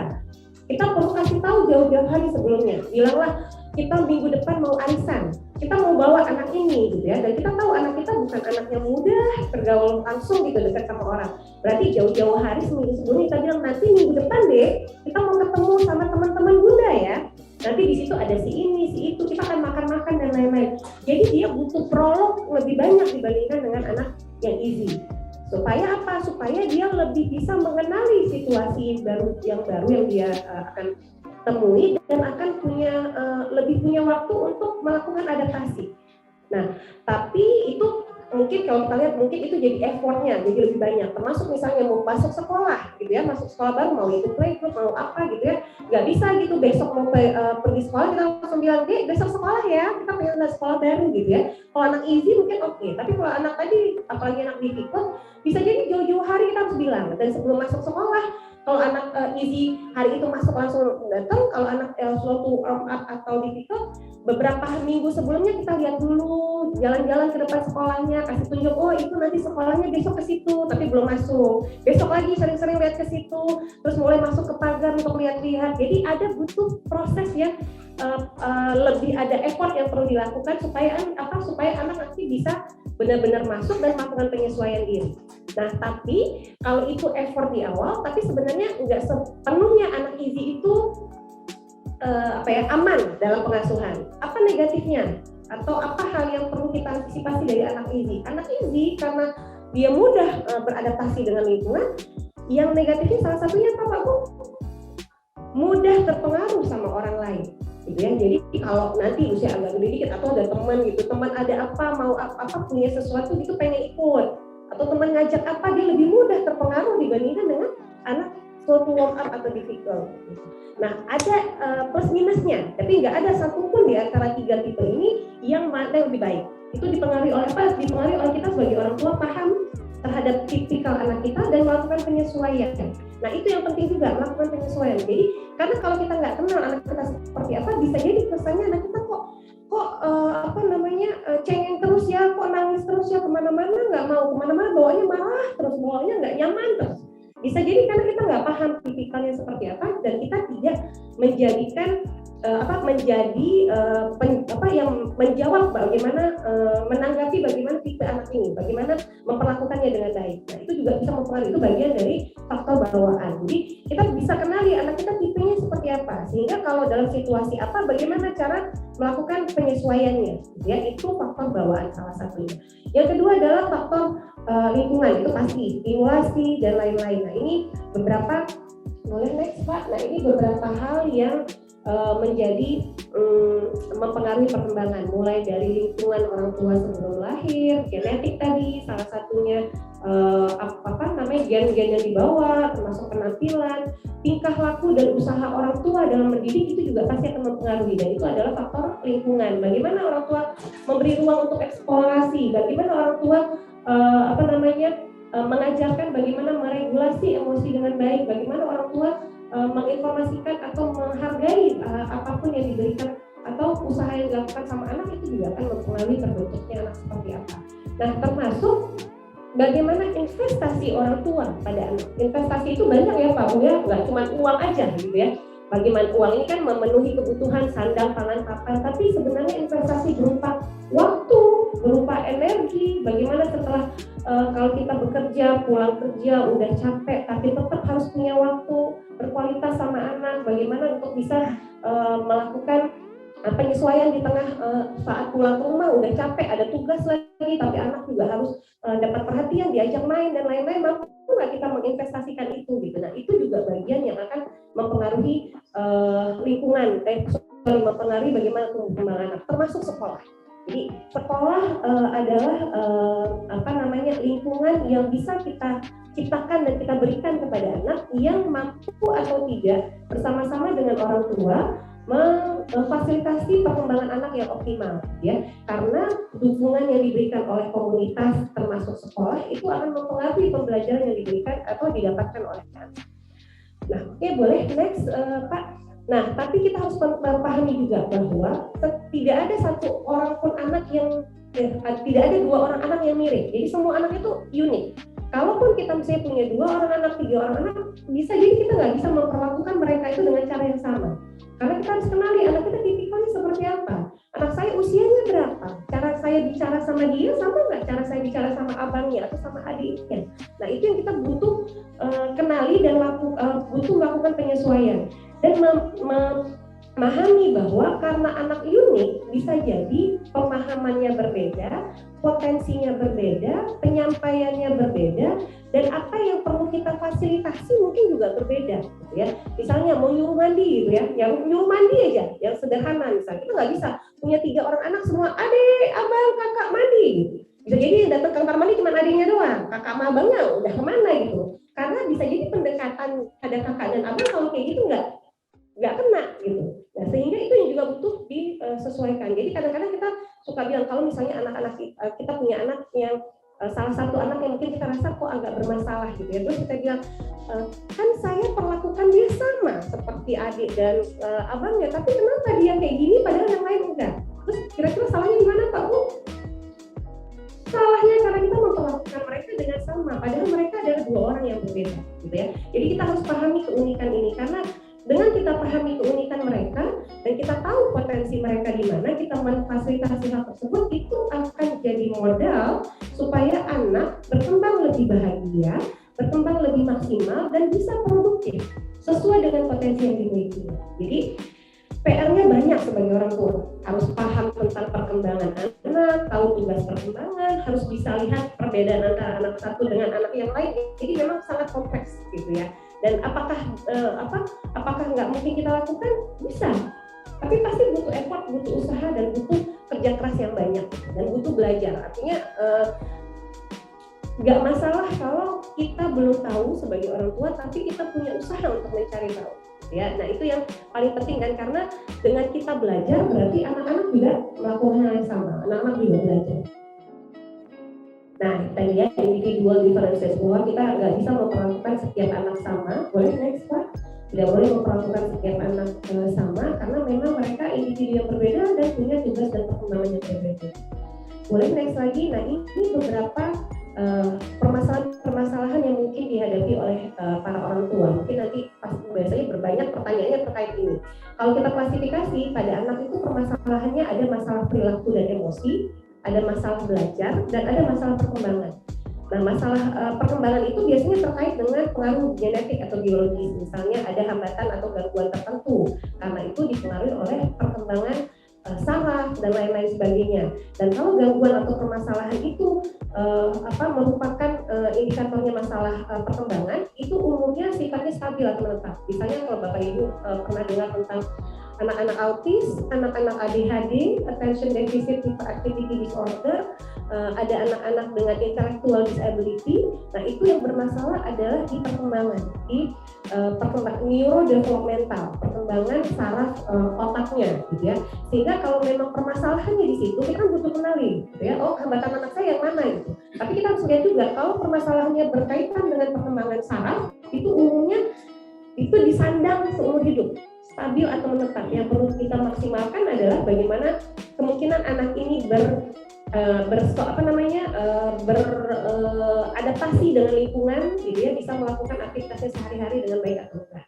Nah, selain itu ada juga bermasalah dengan masalah fokusnya adalah belajar, susah konsentrasi, lambat belajar, pemahaman konsep yang rendah, dan lain-lain sebagainya. Kita juga harus pahami untuk melihat anak kita punya perkembangan aspek kognitif memang yang baik kah dibandingkan dengan anak-anak seusianya, atau memang agak kurang sehingga kita butuh punya strategi yang lebih maksimal. Dan yang paling sering adalah masalah perilaku dan emosi terkait dengan nakal, bahasa gitu ya, bahasa sehari-hari, bandel, suka ngusilin orang, suka melanggar aturan, nggak bisa diam. Ada beberapa yang emosi, suka menarik diri, suka emosional, marah-marah, dan lain-lain sebagainya. Nah, ini beberapa area permasalahan yang kalau kita bilang, kalau itu sudah permasalahan ini sudah mengganggu fungsi dia sehari-hari, itu harusnya jadi masalah, gitu ya. Misalnya tadi harusnya anak mampu belajar, gitu ya. Tapi kalau dia nggak mampu belajar, berarti ada masalah tertentu. Either itu kemampuan kognitifnya yang bermasalah, atau ada faktor psikologis yang menghambat dia untuk berkembang di area pembelajaran, performansi belajar misalnya. Atau misalnya anak itu harusnya mampu bereksplorasi, kayak kita bilang tadi, anak 4-5 tahun itu harusnya mampu bereksplorasi, dan anak usia remaja misalnya harusnya dia udah lebih mulai mencari jati dirinya, udah mulai mengarah ke ketertarikan secara seksual dan lain-lain, gitu ya. Nah, kalau itu muncul, apakah itu membuat dia jadi lebih menarik diri, atau lebih sering marah-marah dan lain-lain sebagainya, sehingga itu membuat dia tidak mampu atau mengganggu kemampuan dia untuk beradaptasi dengan lingkungan, gitu ya, sehingga perilakunya jadi bermasalah, jadi sering marah-marahan, nggak suka ditanyain, punya mood yang naik turun misalnya, gitu ya. Bahkan mungkin ada beberapa yang arahnya depresi, gitu ya. Nah, depresi ini agak luas cakupannya. Nggak semua anak-anak depresi itu pasti mengurung diri di kamar, enggak. Bisa jadi anak depresi itu punya aktivitas yang sibuk seperti anak kebanyakan, tapi kemampuan dia meregulasi diri atau meregulasi emosinya agak rendah, gitu ya. Ada ketidakmampuan dalam melakukan regulasi emosi salah satunya, sehingga akan menganggap keberhargaan dirinya rendah dan lain-lain sebagainya, bahkan saat aktivitasnya baik-baik aja. Jadi ada beberapa permasalahan yang muncul pada anak yang butuh kita identifikasi selama kita udah kenal bagaimana perkembangan yang wajar di setiap usia. Boleh next lagi Pak. Nah, yang terakhir saya pengen bahas ini. Kalau tadi kita udah bahas tentang tugas perkembangan, aspek perkembangan, permasalahan-permasalahan yang muncul, kita pengen bahas anak sebagai individu yang rentan, tapi dia juga punya kemampuan atau punya ketangguhan. Jadi bahasanya kalau Bapak Ibu sering dengar tentang resiliensi, gitu ya. Resiliensi itu ada, kalau bahasa sehari-hari bisa digunakan, itulah adalah ketangguhan. anak ini tangguh atau rentan sih? Kan banyak yang bilang kalau anak itu rentan, makanya butuh pendampingan, makanya dia agak susah untuk memberikan keputusan dan lain-lain sebagainya. Jadi anak itu punya dua sisi dalam perkembangannya. Dia vulnerable atau rentan, tapi di sisi lain dia juga resilience atau tangguh. Nah, anak rentan karena apa? Karena dia belum matang secara banyak kemampuan aspek yang tadi kita bahas. Dia sedang berkembang, gitu ya. Makanya dia rentan. Ada beberapa kalau anak-anak di usia remaja bahkan kemampuan dia mengambil keputusan mungkin tidak setepat kalau itu dilakukan oleh orang dewasa. Karena apa? Pertimbangannya, hal-hal yang dijadikan dasar dan lain-lain itu belum sebanyak pengalaman seperti yang dilakukan oleh orang dewasa. Karena itu dia butuh pendampingan sehingga dia rentan terpengaruh hal-hal yang negatif. Tapi di sisi lain saat anak mengalami hal yang tidak menyenangkan, misalnya dia dibully atau dia mendapatkan perlakuan yang tidak menyenangkan dan lain-lain, sebenarnya ada sisi tangguh yang dimiliki oleh anak, bahwa anak itu juga punya kemampuan untuk bertahan dan beradaptasi terhadap tantangan yang dihadapi oleh lingkungan, dan itu terberi istilahnya gitu ya. Jadi ada tipikal yang ada di anak-anak yang mungkin kalau kita lihat nih, salah satunya kalau yang paling umum general kita gampang lihat waktu tsunami aja di Aceh. Gitu ya, waktu tsunami aja di Aceh banyak orang tua yang masih sedih, masih yang nggak sanggup beraktivitas, bahkan makan aja nggak nyaman gitu ya. Anak-anak udah bisa main gitu ya, walaupun di kamp pengungsian dan lain-lain gitu. Karena pemahaman mereka terhadap situasi dan lain-lain juga tidak sekompleks seperti orang dewasa, dan itu jadi bagian dari ketangguhan yang mereka punya. Jadi ketangguhan atau resiliensi itu konsepnya kayak pegas atau kayak karet. Karet itu kalau kita tegangin dia tegang kan, tapi begitu kita lepas dia bisa balik ke posisi yang semula. Nah, itulah resiliensi. Bagaimana anak mampu bertahan pada situasi yang nggak menyenangkan, gitu ya. Dan anak punya modalitas itu. Gitu ya. Bagaimana lingkungan akhirnya bisa memfasilitasi supaya anak memang benar-benar tangguh, anak juga mampu difasilitasi saat dia dalam situasi yang butuh bimbingan atau rentan, gitu ya. Nah, boleh Pak, next. Nah, pada anak dengan melihat adanya dengan melihat adanya kerentanan dan ketangguhan ini, kita perlu melihat ada dua faktor yang dimiliki seorang anak. Yang pertama itu faktor protektif. Faktor protektif itu adalah atribut yang dimiliki anak, individunya, lingkungan atau situasi yang menurunkan kemungkinan prediksi masalah pada individu tersebut. Jadi apa ya yang dia punya atau lingkungan punya yang kalau punya masalah nggak menjadi itu punya efek, itu namanya faktor protektif. Tapi selain itu ada juga yang namanya faktor resiko. Ada hal-hal tertentu yang dimiliki oleh anak atau dimiliki oleh lingkungan yang bisa jadi itu meningkatkan kemungkinan munculnya permasalahan. Jadi kita harus lihat anak kita punya faktor protektif apa aja, tapi dia punya faktor resiko apa aja. Sehingga saat ada masalah, ada tantangan, seberapa dua hal ini akan membantu dia bertahan dan bisa berkembang dengan maksimal. Boleh Pak, next. Nah, ini mungkin Bapak Ibu bisa baca ya, boleh di capture, boleh ini. Nah, ini beberapa faktor resiko dan faktor protektif yang dimiliki anak dari karakteristik.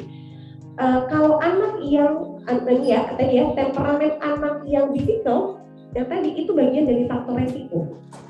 Karena kalau dia anaknya difficult, berarti kemampuan dia untuk beradaptasi jadi lebih rendah, sehingga saat dia punya masalah tertentu kemungkinan dia untuk overcome dengan mudah itu nggak segampang anak yang easy. Nah, itu temperamen aja itu bisa, salah satu temperamen bisa jadi faktor resiko, tapi bisa juga menjadi faktor protektif. Bahkan jenis kelamin in somehow dalam penelitian itu bisa jadi faktor resiko dan faktor protektif. Salah satunya apa? Anak laki-laki kenapa dianggap sebagai faktor risiko? Karena anak laki-laki secara budaya kita selalu bilang anak laki-laki mau nangis, anak laki-laki nggak boleh cengeng. Itu menafikan bahwa anak laki-laki nggak boleh punya emosi. Saat anak laki-laki yang naturalnya harusnya dia punya emosi dan dia ditahan untuk tidak bisa mengeluarkan emosi, kemungkinan dia bisa meledak lebih besar dibandingkan dengan anak perempuan. Anak perempuan nangis nggak apa-apa, menye-menye nggak apa-apa, manja-manja nggak apa-apa gitu ya. Padahal itu kan bagian cara dia memfasilitasi emosi yang dia miliki. Jadi hal-hal ini itu bisa jadi faktor-faktor resiko dan faktor protektif yang dimiliki oleh seorang anak gitu ya. Termasuk self esteem. Kalau anak punya self esteemnya baik gitu ya, bisa jadi dia akan lebih mudah untuk menghadapi kalau ada yang ngejek atau yang nggak punya efek negatif dibandingkan yang self esteemnya rendah. Nah ini kalau karakteristik anak. Boleh next lagi Pak Bu. Nah kita perlu kenali anak kita yang seperti apa gitu ya. Nah karakteristik keluarga dan lingkungan juga punya pengaruh. Anak dari orang tua yang single parent itu jadi faktor resiko dibandingkan dengan anak yang dari punya orang tua yang lengkap. Anak yang orang keluarga yang punya banyak anak itu juga dianggap sebagai faktor resiko. Anak pengaruh dalam ada dalam lingkup kemiskinan itu juga dianggap sebagai faktor resiko. Jadi hal yang ada di lingkungan anak pun itu bisa jadi faktor resiko dan faktor protektif tersendiri buat anak gitu ya. Kita perlu lihat anak kita termasuk yang mana. Dia punya faktor resiko tertentu nggak? Atau ternyata sebenarnya dia punya faktor protektif yang akan at least menjaga dia pada situasi-situasi yang nggak menyenangkan. Jadi kita butuh identifikasi ini. Oke, nah yang terakhir boleh next Pak. Dan terakhir ini karakteristik kita sebagai orang tua itu juga bisa jadi faktor protektif maupun faktor resiko terhadap anak. Kalau orang tua kalau kita punya tendensi depresif, gitu ya, atau kita punya kecenderungan punya emosional yang nggak stabil, itu bisa jadi faktor resiko buat anak. Karena apa? Anak belajar dan melihat dari apa yang kita lakukan terhadap dia, bagaimana kita mengontrol emosi dan lain-lain sebagainya. Dan orang tua yang terlalu kritis, terlalu mengkritisi, gitu ya, dalam tanda kutip kalau anak-anak pasti bilangnya cerewet, apa-apa ditanggapin, apa-apa disalahin misalnya ya, ternyata itu bagian dari faktor resiko buat anak. Jadi akan lebih baik kita menjadi orang tua yang seperti apa? Orang tua yang kasih sayang, punya keterbukaan dan lain-lain. Bukan berarti kita nggak boleh kritik. Kritik boleh, tapi nggak sering-sering. Jangan tiap hari kritik. Ketemu mama udah males gitu. Ketemu bunda, aduh males deh. Karena udah pasti komentar, pasti salah, ya. Nah itu jadi faktor resiko yang agak berbahaya sebenarnya. Termasuk pendisiplinan. Kalau kita sebagai orang tua punya gaya pendisiplinan yang kasar, gitu ya, apa-apa cubit, apa-apa mukul, apa-apa hukuman fisik, itu jadi faktor resiko untuk masalah perilaku pada anak. Karena salah satunya anak akan imitate, gitu ya. Yang dia tahu kalau marah kayak orang tuanya, cubit, pukul atau yang lain-lain, marah-marah gitu kan. Nah itu akan jadi faktor resiko, bisa jadi dia akan punya permasalahan perilaku terkait dengan regulasi emosi. Nah ini yang perlu kita perhatikan, bahwa banyak sekali ternyata nggak hanya yang dimiliki oleh anak, tapi juga yang dimiliki oleh lingkungan itu akan punya pengaruh bagi anak. Kita perlu lihat anak kita pada posisi yang mana, dia punya faktor resiko apa, dia punya faktor protektif apa, yang jangan-jangan kalau kita tidak overcome, kita nggak lihat itu dan kita coba mengatasi atau memperbaiki, itu akan jadi hal yang ya beresiko buat dia, gitu ya, punya resiko untuk mengalami masalah-masalah pada anak, gitu ya, baik pada masalah perilaku, emosi dan lain-lain sebagainya. Oke, boleh next Pak Bu. Nah, saya cuma bilang bahwa jadi orang tua itu proses, gitu ya, dan pasti nggak semuanya kita alami itu semudah apa yang mungkin kita baca, dibilang oleh buku, referensi atau ahli bilang demikian. Tapi it's okay. Selama kita terus belajar dan saat kita pernah melakukan kesalahan, itu tidak menutup diri kita untuk bilang bahwa udah berakhir gitu ya, udah selesai karena saya sudah melakukan kesalahan, tapi terus belajar dan memperbaiki diri, itu akan dilakukan oleh anak juga. Jadi apapun yang kita hadapi, ada tantangan, ada hambatan dan lain-lain, anggaplah itu sebagai ujian. Dan ujian itu artinya apa? Kita harus terus belajar dan terus memperbaiki. Mungkin itu saja Bapak Ibu yang bisa saya sampaikan. Abis ini kita masuk ke sesi diskusi ya. Iya. Semoga ini pada diam artinya agak ngantuk atau kenapa ya? Saya kembalikan ke misalnya misalkan ini. Baik, terima sekali lagi Bapak Ibu yang undang semuanya untuk Ida. Luar biasa, kita tadi sudah banyak sekali mendapatkan ilmu ya, ilmu ataupun barangkali sudah pernah kita dengar tapi hari ini dikuatkan kembali, diingatkan kembali, jadi kita seperti refleksi juga terhadap diri kita. Tidak perlu berlama-lama, banyak sepertinya ingin membuka mikrofon juga di rumah. Ada yang mau mulai pertama, tadi Bu Emi sepertinya ya, mamanya Alin. Di sini jika benar-benar yang di sini, Miss, Bapak Ibu yang ingin bertanya silahkan nanti sampaikan saja ke Pak Heri, kita bantu. Bunda ingin bertanya atau ingin berdiskusi atau sharing pengalamannya? Kayaknya banyak nih yang harus didiskusikan dan di-sharingkan nih, Miss.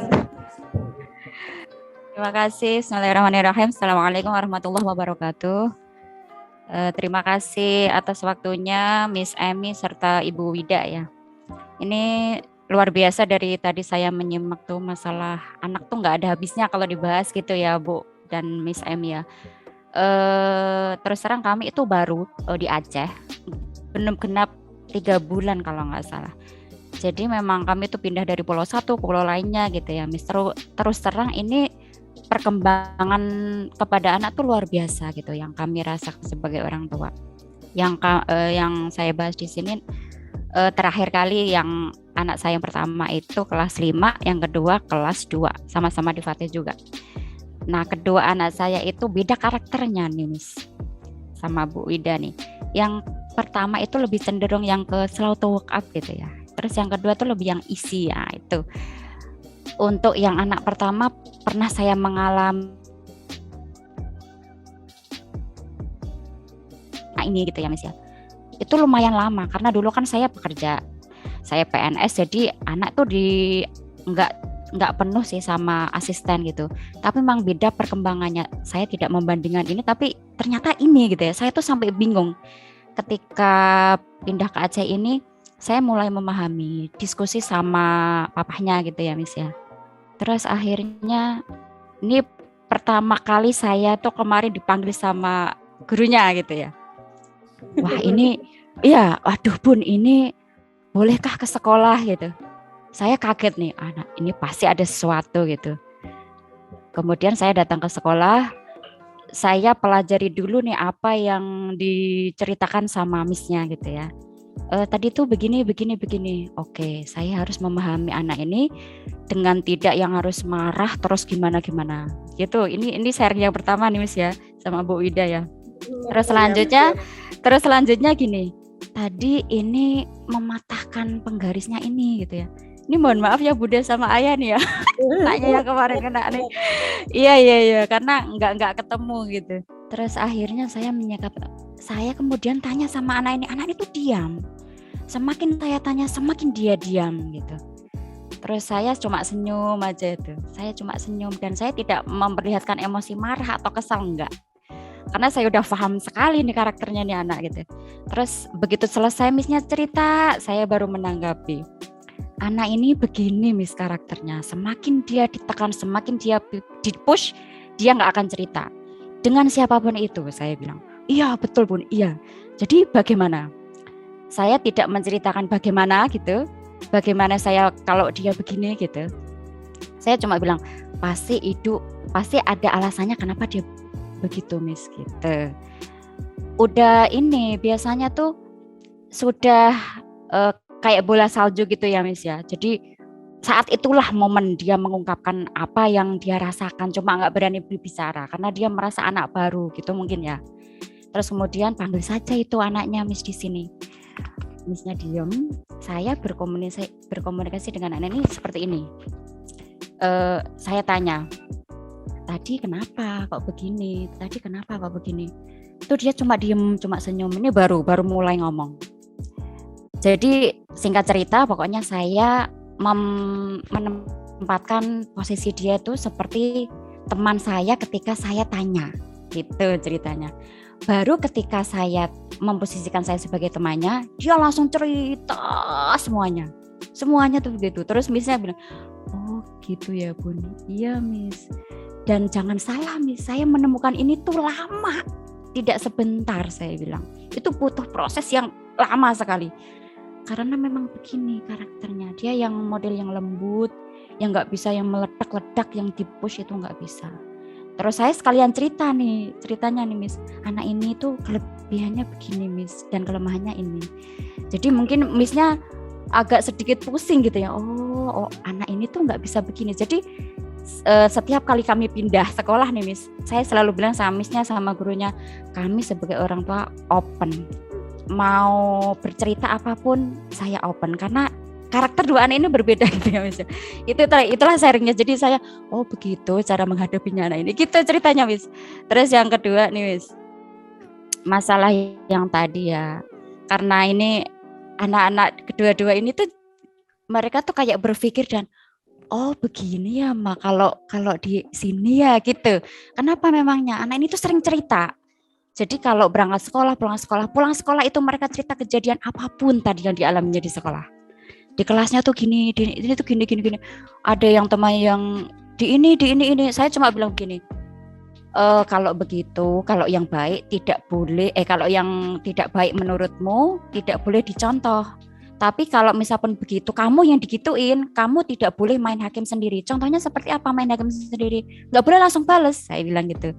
Langsung ceritakan sama Miss-nya gitu. Ini Miss mungkin PR-nya banyak nih mempelajari karakter berapa orang. Iya gitu. Jadi anak-anak tuh jadi kayak mempelajari gitu Miss. Oh yang ini tuh begini, yang ini tuh begini. Jadi mereka tuh kayak mempersiapkan diri. Nanti kalau saya ketemu ini tuh saya harus begini. Tapi nggak boleh balas saya bilang gitu. Nah itu tuh kejadian yang anak yang pertama. Yang kedua tuh besoknya. Anak yang kedua tuh besoknya biasanya tuh dia diem Miss. Dan anak yang kedua ini dia lebih yang ngayomi gitu ya. Misalpun ada temannya yang apa, dia yang lebih sering ini. Jangan begitu gitu. Jangan begini. Ternyata nggak bisa dibilangin dengan perkataan ternyata. Akhirnya dia balas juga. Nah, akhirnya dia balas juga. Terus saya bilang gini, oh nggak bisa Dek. Seperti ini tuh nggak bisa, itu namanya main hakim sendiri. Terus bagaimana kan ini nggak salah gini nggak bisa. Terus akhirnya karena ini di sekolah ceritakan sama Miss-nya. Saya bilang begitu Miss. Jadi itu ceritanya panjang begitu Miss. Tapi lucu-lucu, lambat laun anak-anak itu jadi kenal. Terus bagaimana pendapatnya di sini? Oh anaknya baik-baik gini. Tapi kan ini mah nggak apa-apa. Namanya orang banyak itu ketemu seperti itu. Saya bilang begitu. Cuma dalam hati ada kecemasan tersendiri nih Bu Wida sebenarnya. Terus terang dari lubuk hati yang saya yang kalau di rumah seperti apa, di sekolah seperti apa, saya takutnya ini ke bawah nggak sih ya anak-anak nanti mencontoh itu gitu. Yang sebenarnya dia yang kalau di rumah saya memang mencontohinya dengan nggak boleh ini enggak. Jadi saya mencontohnya tuh seperti itu loh Dek. Ini loh Dek begini, ini loh Mbak begini, gitu Bu Wida. Jadi begitu itu yang kesekian ya. Terus yang terakhir ini insya Allah. Ini sebatas mana nih anak bisa ditolerir dalam tanda kutip bukan nakal saya bilangnya ya. Yang energi, yang aktif, yang seperti itu nih Bu Wida. Terus yang terakhir nih. Yang faktor bawaan tadi nih Bu Wida ya, yang selalu tawakuf, terus yang apa itu bisakah berubah ya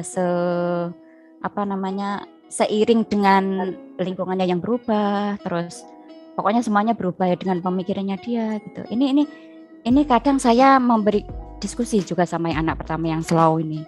Anaknya kan cenderung yang diem gitu ya. Terus yang anaknya yang cenderung yang menutup diri memang. Tapi dengan di sini itu dia kok sudah mulai berubah. Punya banyak teman, terus open lah sama teman-teman, itu faktor sendiri ya. Saya bersyukur sekali itu, alhamdulillahnya di situ. Oh ternyata dia lebih enjoy gitu. Mungkin dengan di sini tuh dengan nyaman kali ya, dia tuh nyaman dengan itu. Cuma itu tadi Miss, pernah kecolongan sekali itu. Kenapa dia begitu gitu? Ternyata dia digangguin berkali-kali tapi nggak mau bilang. Itu, oh gitu ya. Nah itu Miss, semoga itu ada faktor kekhawatiran nanti dia mencontoh nggak ya di luar kendali gitulah. Tuh Bu Wida, itu terima kasih sharing dan ceritanya tuh sekian Miss Emma sama Bu Wida, terima kasih. Wassalamualaikum warahmatullahi wabarakatuh. Waalaikumsalam warahmatullahi wabarakatuh. Ya, terima kasih Bu Emi sharingnya. Tadi berarti ada 3 pertanyaan ya Bu Emi ya. Yang pertama, apakah tadi karena anak yang pertama itu pernah ngalamin misalnya digangguin sama temennya dan lain-lain itu, apakah itu nanti bisa ditiru dan ngikut gitu ya Bu Emi ya? Benar ya. Nah, sebenarnya kan tadi kita nggak bisa menafikan bahwa anak itu pasti akan hidup pada lingkungan tertentu. Ada lingkungan yang alhamdulillah baik, mungkin tapi ada juga yang enggak. Tapi kita butuh mengajarkan bahwa ya hidup memang kayak gini. Hidup memang kayak gitu, ada baik, ada enggak. Dan perlu kita tanamkan sebenarnya lebih ke dasarnya.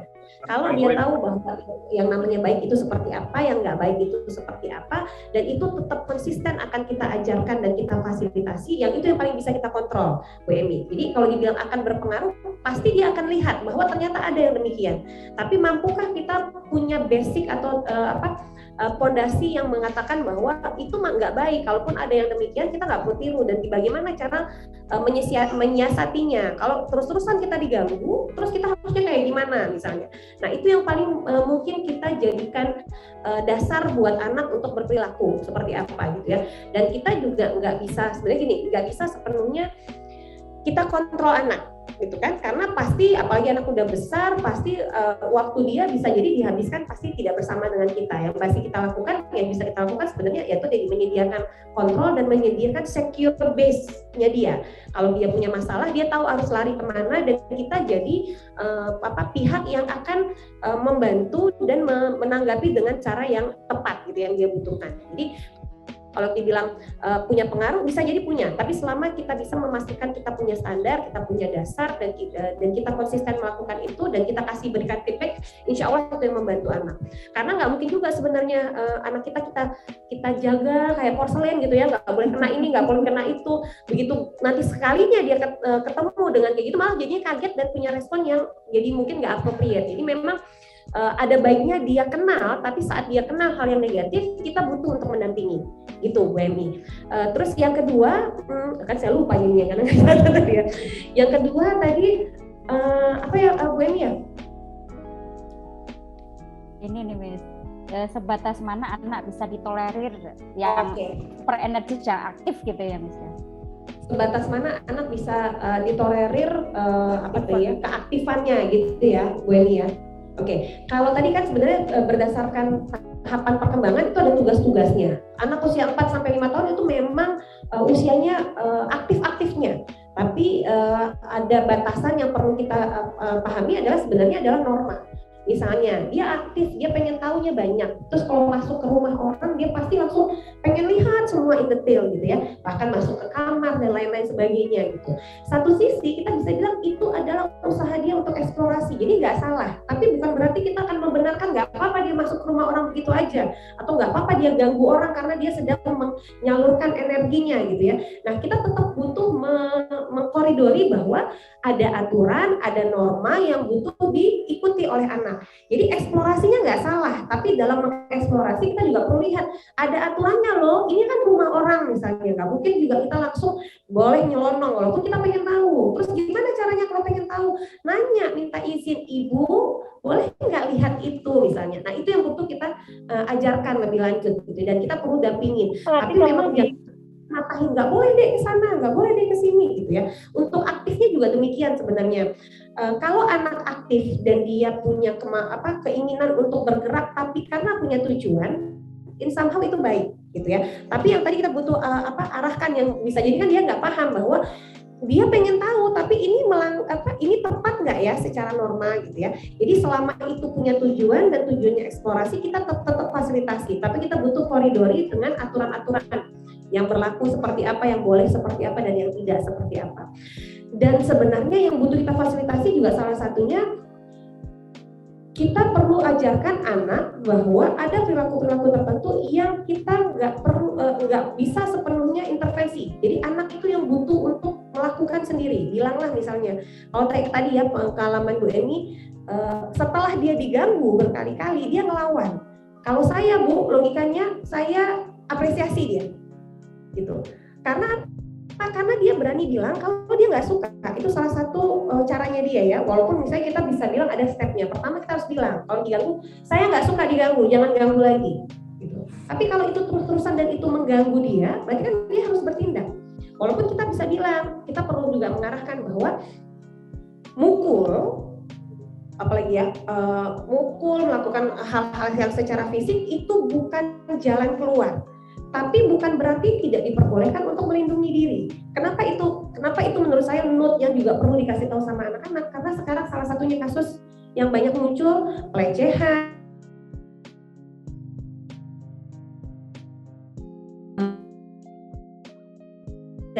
anak tahu nggak boleh mukul orang lain, akhirnya dia nggak bertindak.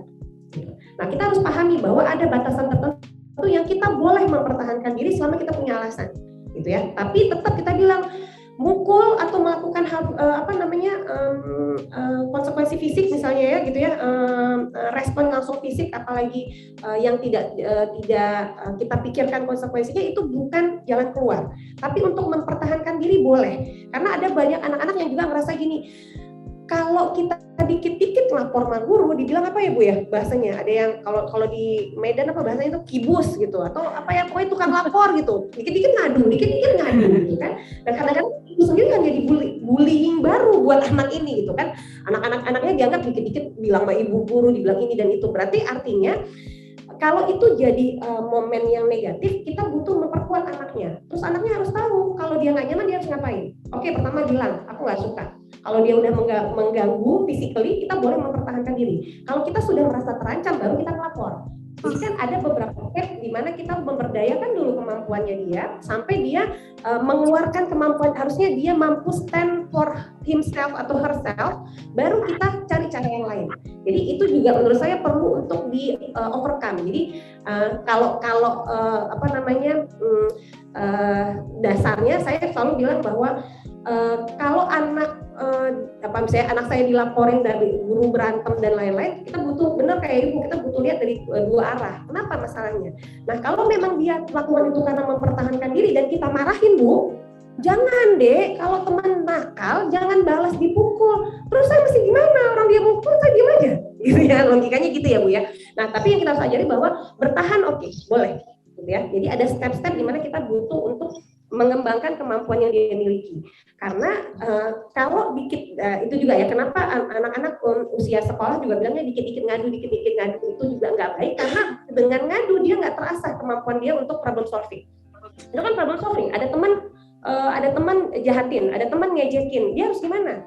Kalau dikit-dikit ngadu bukan kemampuan dia yang terasah, tapi kemampuan gurunya yang supervisi gitu. Padahal anak butuh untuk tahu dia harus gimana. Karena kita nggak bisa 100% 24 jam jagain anak kita gitu ya. Jadi dia juga harus punya kemampuan itu. Itu ya Bu Eni ya. Tadi yang ketiga udah dijawab belum ya? Yang ketiga apa ya Bu? Bisa berubah kah perbawaan tadi ya? Ya, kalau itu faktor bawaan, genetik gitu ya, kayak tadi temperamen itu nggak berubah, karena itu template bawaan dari lahir. Tapi apakah saat anak kita waktu lahir anaknya easy, gampang beradaptasi, itu akan terus berlangsung terus-menerus sampai dia dewasa? Harusnya dia punya template yang sama, tapi actionnya belum tentu. Karena kalau dia misalnya anaknya santai, tapi ternyata beberapa kali dia sering ketemu sama orang yang nggak menyenangkan. Begitu dia baik sama orang, dia dijahatin. Dia coba deket sama orang, dia dibohongin. Itu kan akan mengasah kemampuan dia untuk bilang, dia harus lebih hati-hati di kala-kala tertentu misalnya. Sehingga action yang kelihatannya kok dulu dia easy going gitu ya, santai-santai, tapi makin kemarin kok dia akhirnya makin hati-hati, nengok teman nggak kayak dulu lagi. Apakah dia berubah? Enggak. Template-nya tetap sama, tapi pengalaman hidup mengajarkan sebaliknya. Termasuk juga kalau anak difficult, akankah terus sampai dia kuliah, dia kerja, punya susah beradaptasi? Belum tentu. Kalau kita sebagai orang tua menyediakan lingkungan yang tadi ya memfasilitasi kekhawatirannya dia, kita fasilitasi, kita jaga, kita berikan waktu, bisa jadi dia akan merasa lebih nyaman dengan lingkungan. Makin kemari, makin banyak waktu, makin dia dewasa, makin lebih mudah dia beradaptasi dengan lingkungan.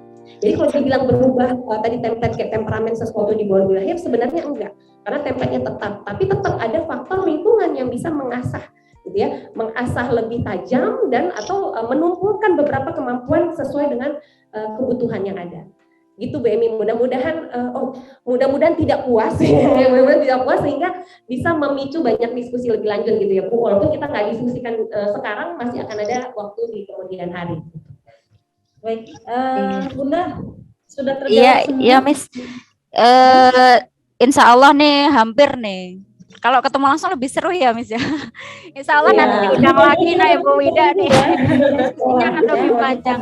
Yang ini nih luar biasa jawabannya Keren Bu Wida. Ya itulah yang saya harapkan gitu ya, supaya Miss di sana oh seperti ini ya, gitu juga. Tapi psikisnya Iya. mempelajari apa namanya karakternya ini harus begini begini begini. Nanti aduh ini harus bagaimana gitu Miss ya. Terima Dan kasih itu memang Bu Wida. pelajaran seumur hidup sebenarnya, termasuk bagi orang tua maupun bagi guru gitu ya, Ibu ya. Iya iya. Saya juga masih banyak belajar Bu Wida, Miss Emi. Terima kasih waktunya. Assalamualaikum warahmatullahi wabarakatuh. Sedikit lagi kita lanjutkan ini, kita sudah bergeser jauh ya dari jam yang harusnya sudah kita cukupkan ya. Saya tanya dulu ya, Bunda yang di rumah izin untuk bertanya dulu yang di sini. Barangkali ada yang ingin menanyakan, kita coba tanya yang di sekolah dulu yang hadir ya. Di sini di chat juga ada 2 pertanyaan, tapi kita tunda dulu. Kita dengar dari Bunda maminya Saka ya. Silakan Bunda. Assalamualaikum warahmatullahi wabarakatuh. Waalaikumsalam warahmatullahi wabarakatuh. Izin mau sedikit bertanya. Jadi gini, ini salah satu yang saya rasakan dulu. Kebetulan saya memiliki anak umur 7 tahun. Kelas 1. Jadi apa ya, saya rasakan itu dunia kalau di sekolah itu alhamdulillah bisa luar biasa sekali belasannya ibu nih. Karena kebetulan memang pada waktu sempat ngambil rapor, sebenarnya saya sendiri agak kaget dengan laporan dari mungkin ada minusnya di sini. Jadi kebetulan sempat ada rasa nggak percaya sendiri gitu. Maksudnya gini, ternyata anak saya tuh bisa seperti itu gitu ya. Maksudnya sebenarnya itu cuma kalau di sekolah. Tapi begitu dia kembali lagi ke rumah gitu ya, maksudnya lagi ke rumah luar biasa. Lagi tetap dia dengan yang segala kekalahannya itu gitu. Nah, ada terkadang memang saya juga masih karena saya juga selaku orang tua memang masih banyak kurangnya bisa gitu. Jadi kadang saya memang suka jadinya mungkin di dalam agak nyolot juga gitu ya. Maksudnya gini, akhirnya kita jadinya mengkomunikasikan tapi mungkin jangan ada yang nangis gitu, maksudnya dengan tanpa sadar sebenarnya gitu. Nah, itu pada akhirnya dia jadi ini anak pun menjawab kalau mami marah-marah terus gitu. Akhirnya jadi dia berpikir kayaknya tuh maminya cewek, maminya tuh marah-marah, galak gitu. Nah, yang masalahnya kan bagaimana itu ya, maksudnya juga cara kita tuh mengkomunikasikan ke anak gitu, maksudnya harusnya seperti ini. Karena terkadang menurut saya aku tuh nggak marah yang bagaimana gitu ya. Tapi di mata dia itu kayaknya maminya itu dengan nada segitu udah marah, dan pada akhirnya dia itu mindset dia itu mami marah gitu loh. Jadi bagaimana caranya supaya maksudnya itu kita mengkomunikasikan ke anak tanpa meninggalkan bekas membekas di anak. Jangan sampai anak itu berpikir maksudnya gini, mami galak, mami main terus di rumah. Nah juga itu yang sebenarnya sampai sekarang saya masih sedikit ya bunda bingung gitu. Kadang maksudnya kita niatnya untuk mengkomunikasikan gitu, tapi kadang di mata dia dengan nada segitu itu udah marah gitu. Dan apakah maksudnya di anak-anak ini ada level-level yang maksudnya gini seperti mungkin kayak tingkatannya gitu kan, setiap orang berbeda gitu. Apakah di usia-usia seperti ini juga anak-anak tuh ada perbedaan gitu nilai? Misalnya kan paling dengan nada segini itu nggak marah gitu, tapi ada juga mungkin anak yang itu nada gitu loh. Yang mungkin seperti itu Bu Ida mohon. Oke, siap. Waalaikumsalam warahmatullahi wabarakatuh. Silakan Bu. Ya, terima kasih dengan Ibu siapa tadi Bu? Ibu Kiki. Ya, terima kasih Bu Kiki. Ya, memang kalau ditanya kenapa biasanya di sekolah kadang-kadang lebih banyak perilaku yang mungkin kadang 180 gitu ya, 180 derajat dibandingkan dengan di rumah. Itu sebenarnya pengaruhnya salah satunya ini kayaknya juga mirip kayak pertanyaannya Mama Fata ya. Mama Fata ya. Nah, itu memang sebenarnya salah satunya dipengaruhi sama anak kan belajar dari norma yang lebih besar. Dari waktu SD kan masuk usia SD dia sekolah itu udah jadi bagian pembelajaran yang dia pelajari, dan di sekolah yang jadi penilaian itu bukan hanya dia, tapi bagaimana lingkungan, sehingga penilaian orang lain terhadap dia itu juga udah mulai jadi pertimbangan. Sehingga kalau ada respon yang tidak yang positif dari guru dan itu diafirmasi sama teman-teman gara-gara guru muji, berarti teman-temannya juga menganggap dia baik, itu kan akan meningkatkan rasa bangga, rasa nyaman dan lain-lain sebagainya yang akan lebih mudah dia untuk mengulangi di kemudian hari. Sehingga misalnya kalau gurunya mengapresiasi kalau dia mandiri, dilakukan sendiri, PR bisa dibuat, semuanya aman, itu apresiatifnya itu langsung kena anak. Sedangkan kenapa orang tua nggak seperti itu? Karena tiap hari kita ketemu sama dia dan tiap hari up and down dia bisa baca dan bahkan dia lebih tahu dari kita sendiri emosi yang kita rasakan. Dia kalau melihat, kadang-kadang anak karena udah terlalu dekat gitu ya, udah dengar aja panggilan dari kita dengan nada kita sendiri mungkin nggak sadar, dia udah tahu oh ini bunda lagi marah. Atau dengan lihat mata yang udah melihat melirik aja dia udah tahu emosi kita dan apapun yang dilakukan. Tapi apakah anak punya ambang batas untuk tahu mana marah dan enggak? Itu sangat subjektif karena anak belajar dari tipikal ibunya.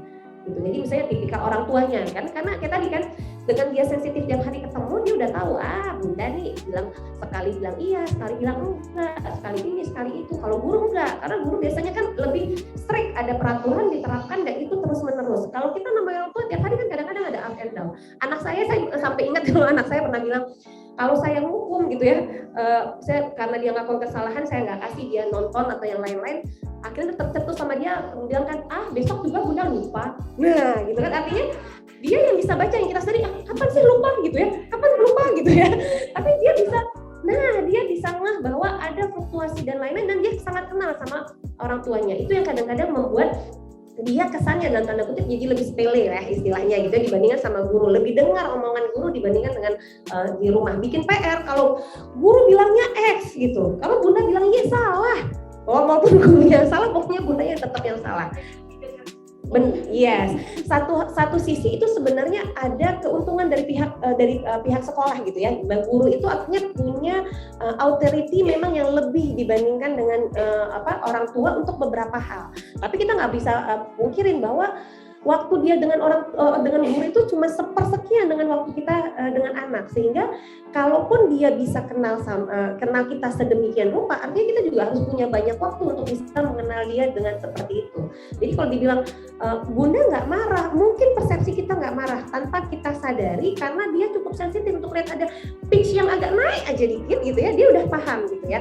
Bahkan dia yang bilang kan kalau kayak dulu anak saya udah mulai besar karena anak pertama cewek, dia bilang bunda PMS nih. Gitu ya. Jadi dia udah tahu kalau bundanya ntar lagi mau dapet nih gara-gara nada bicara dan lain-lainnya.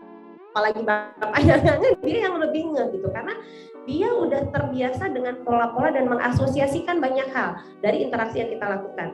Jadi apa yang perlu dilakukan sebenarnya ya lakukan sebaliknya. Kenali dia juga seperti dia mengenalin kita. Sehingga akhirnya kita dapat kliknya di mana. Gitu ya, termasuk misalnya kalau misalnya kemarin menurut kakak, menurut abang bunda marah, jadi bunda harusnya ngomongnya kayak gimana, gitu ya. Dan kita perlu untuk mengapresiasi, menghargai pandangan dia itu kita dengarkan, dan itu diusahakan jangan basa-basi, gitu ya. Karena sama orang tua paling mudah kayak gitu, dia akan sangat cepat nangkap kalau kita cuma basa-basi, ngomong doang. Males sama bunda, cuma bilang aja janji doang, nggak ada tuh, bohong, nggak percaya gitu. Nah karena itu akan cepat sekali kan, kalau sekali kita mau janji sesuatu apapun itu, misalnya kita bilang yuk kita pergi beli apa, kamu yang milih gitu ya.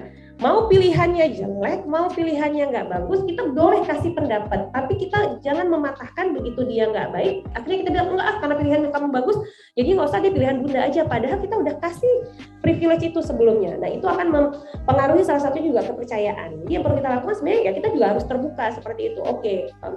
Even misalnya, nah ini juga minta maaf sama anak kalau ternyata ada hal-hal yang mungkin ya bunda ternyata marah ya. Jadi kadang-kadang kita juga overcome-nya dari dia, menurut kamu marah, walaupun bunda kok rasanya nggak marah ya, tapi maaf ya kalau bunda marah. Even kadang-kadang kita nggak ngerasa demikian, tapi kan dia yang bisa nangkap gitu ya.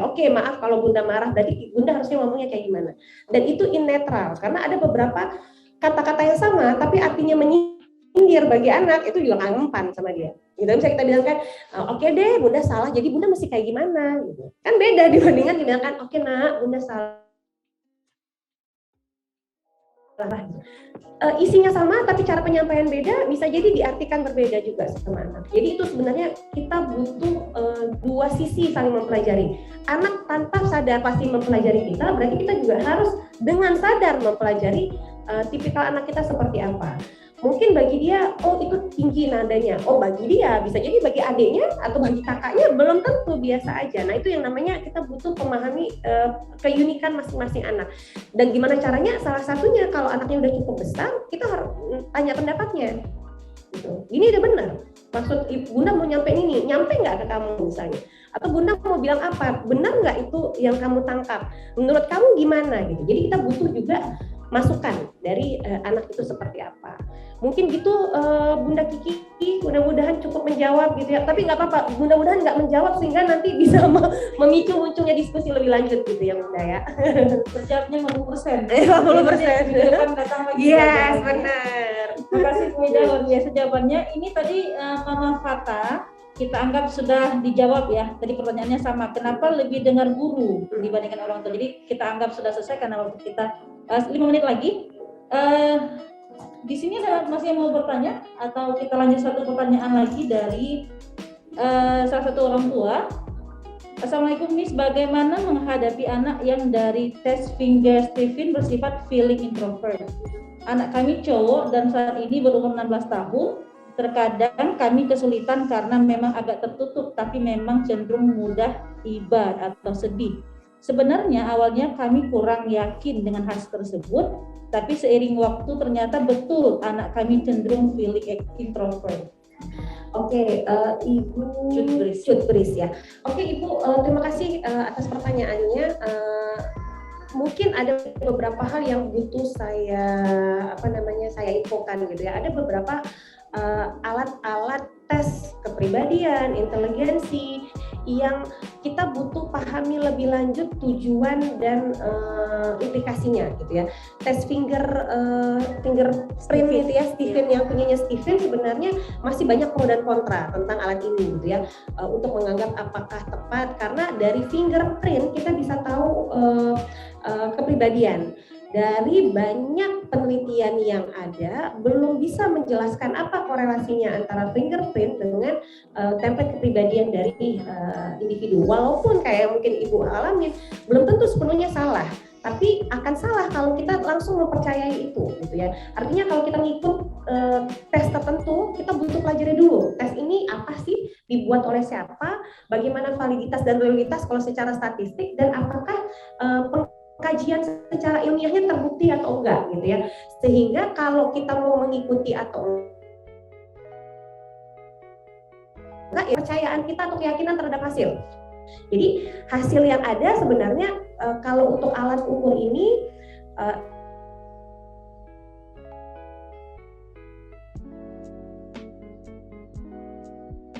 akan lebih efektif dengan kita setiap hari ketemu dibandingkan hanya dari fingerprint aja anak untuk tahu langsung tentang kepribadiannya. Dan kalau kalau ibu ngerasa misalnya anak ibu itu agak introvert misalnya ya,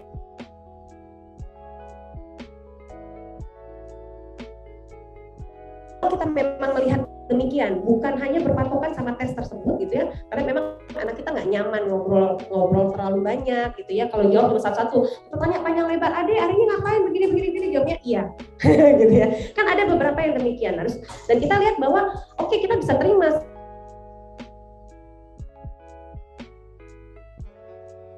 harap ya udah mau jawab juga bisa jadi alhamdulillah gitu, karena bukan tipikal anak yang mau bercerita panjang lebar. Terus apa yang perlu kita lakukan ya, setelah kita pahami kita harus cari strategi. Berarti bagaimana caranya dengan kalimat-kalimat pendek kita bisa tahu situasinya, permasalahannya dan lain-lain yang butuh kita overcome dari anak. Nah itu yang sebenarnya sangat fluktuatif tergantung bagaimana tipikal anak kita dan bagaimana kita memahami strategi mana yang tepat.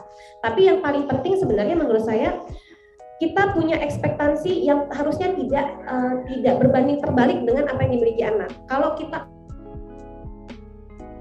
anaknya memang bukan yang suka cerita, ya jangan berharap anaknya akan cerita panjang lebar gitu ya. Atau kalau kita berharap kalau anak kita ajak ngobrol misalnya, nah harapan itu kan akan mempengaruhi bagaimana kita menanggapi perilakunya dia dan lain-lain sebagainya. Jadi bikin kita nggak kesel juga gitu. Udah ditanya panjang-panjang, jawabnya cuma satu kata, iya enggak misalnya kayak gitu. Nah kalau kita paham bahwa oh dia memang kayak gitu, ya udah, alhamdulillah loh dia udah jawab. Bisa jadi dia nggak jawab sama sekali karena tipikalnya demikian misalnya. Berarti yang perlu cari tahu gimana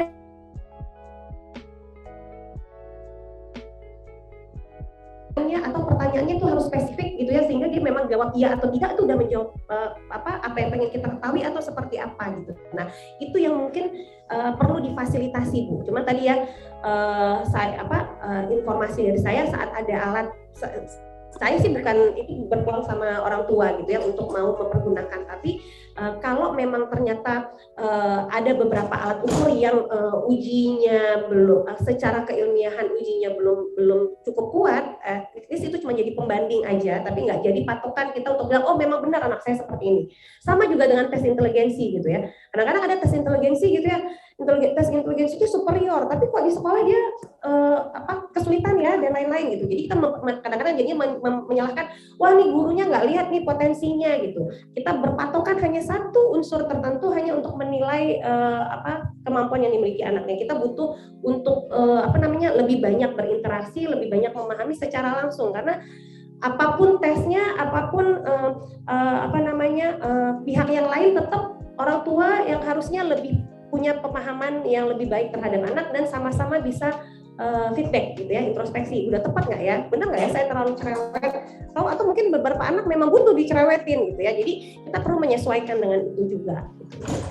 Mungkin itu Ibu Cutbris mudah-mudahan cukup menjawab. Ya. Terima kasih Bu Ida. Terima kasih Miss. Ya, terima kasih. Baik, tidak ada lagi pertanyaan karena juga ini waktunya juga sudah 1 jam ya lebih dari waktu kita. Terima kasih.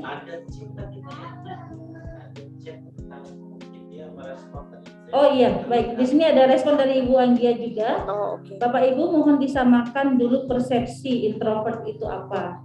Karena setahu saya introvert itu bukan berarti tertutup. Iya, benar sekali. Ya, mungkin Bu Ida ada sedikit tambahan mengenai. Iya, mungkin memang rata-rata orang akan lihat bukan gejala ya, perilaku yang muncul sepertinya tertutup. Tapi memang introvert itu ada penjelasan lebih lengkap tentang introvert itu seperti apa, dan nggak selalu itu akan berujung sama anak tertutup gitu ya. Anak introvert ada juga yang mampu mengekspresikan diri, tapi dia biasanya lebih tidak nyaman pada situasi yang lebih nyaman situasi yang individual dan agak lebih terkuras energinya pada situasi orang ramai dan lain-lain sebagainya. Walaupun ya saya nggak mau menyalahkan itu juga gitu ya, kadang-kadang karena kan ini tadi patokannya adalah hasil tes gitu ya, hasil tes introvert yang dimaksud pun kita nggak bisa tahu gitu. Apakah memang tertutup ini juga dianggap sebagai bagian dari introvert yang dimaksud, atau sebenarnya juga mengklasifikasikan bahwa anak saya udah tertutup dan dia juga lebih nyaman menyendiri gitu ya, lebih nyaman sendiri dibandingkan dengan orang lain. Tapi benar, terima kasih Bu Anggia gitu ya, kalau perspektif memang yang butuh kita lebih banyak belajar lagi dan nggak mudah untuk judgement, walaupun saya nggak bisa menyalahkan juga gitu ya, karena persepsi kita tentang banyak istilah itu kan sudah campur aduk. Di situ ada masalah budaya, di situ ada masalah bahasa dan lain-lain sebagainya. Tapi terima kasih Bu Anggia atas masukannya. Baik, terima kasih Bu, terima kasih. Tadi selain kita juga bertanya dan dijawab oleh Bu Ida, kita juga sudah berdiskusi ya. Dari di sini juga banyak sekali kisah ataupun langkah-langkah yang sudah dilakukan oleh orang tua. Tadi Bu Emi juga sudah menyampaikan apa yang sudah dilakukan terhadap kedua anak yang berbeda karakternya ya. Itu jadi motivasi dan juga inspirasi untuk kita. Ketika kita punya anak lebih dari satu, bagaimana kita tidak menyamakan. Jadi kita membuat diferensiasi pada sikap yang kita perlakukan atau kita tanggapi mereka seperti itu. Baik ayah bunda semuanya, sedikit saya rangkumkan dari pembahasan kita tadi disampaikan oleh Bu Ida, bahwa anak-anak kita ini adalah memiliki 5 tahap perkembangan tadi kita dengarkan ya. Dan di setiap tahap perkembangan ini ada 5 aspek yang akan berkembang. Jadi tugas kita adalah di setiap tahapan ini kita harus melihat kepada 5 aspek tersebut, ya, sehingga kita paham. Tidak hanya mementingkan urusan kognitif saja, tapi juga kita harus lihat bagaimana moralnya. Tidak hanya melihat bagaimana perkembangan fisik saja, tapi kita kelima aspek ini harus kita perhatikan pada kelima tahap perkembangan. Jadi tugas kita memang tidak gampang, tapi insya Allah juga dibalas dengan pahala yang cukup besar. Ya. Tidak ada satupun mana anak yang lebih baik, anak yang tipe seperti ini lebih baik, tidak ada. Hanya kita butuh strategi tadi, ya, strategi kita yang harus kita kembangkan, kita luaskan, kita baca lagi, kita ikuti seminar seperti ini gitu. Sehingga barangkali dari 1000 strategi kita baru mengaplikasikan 5 strategi.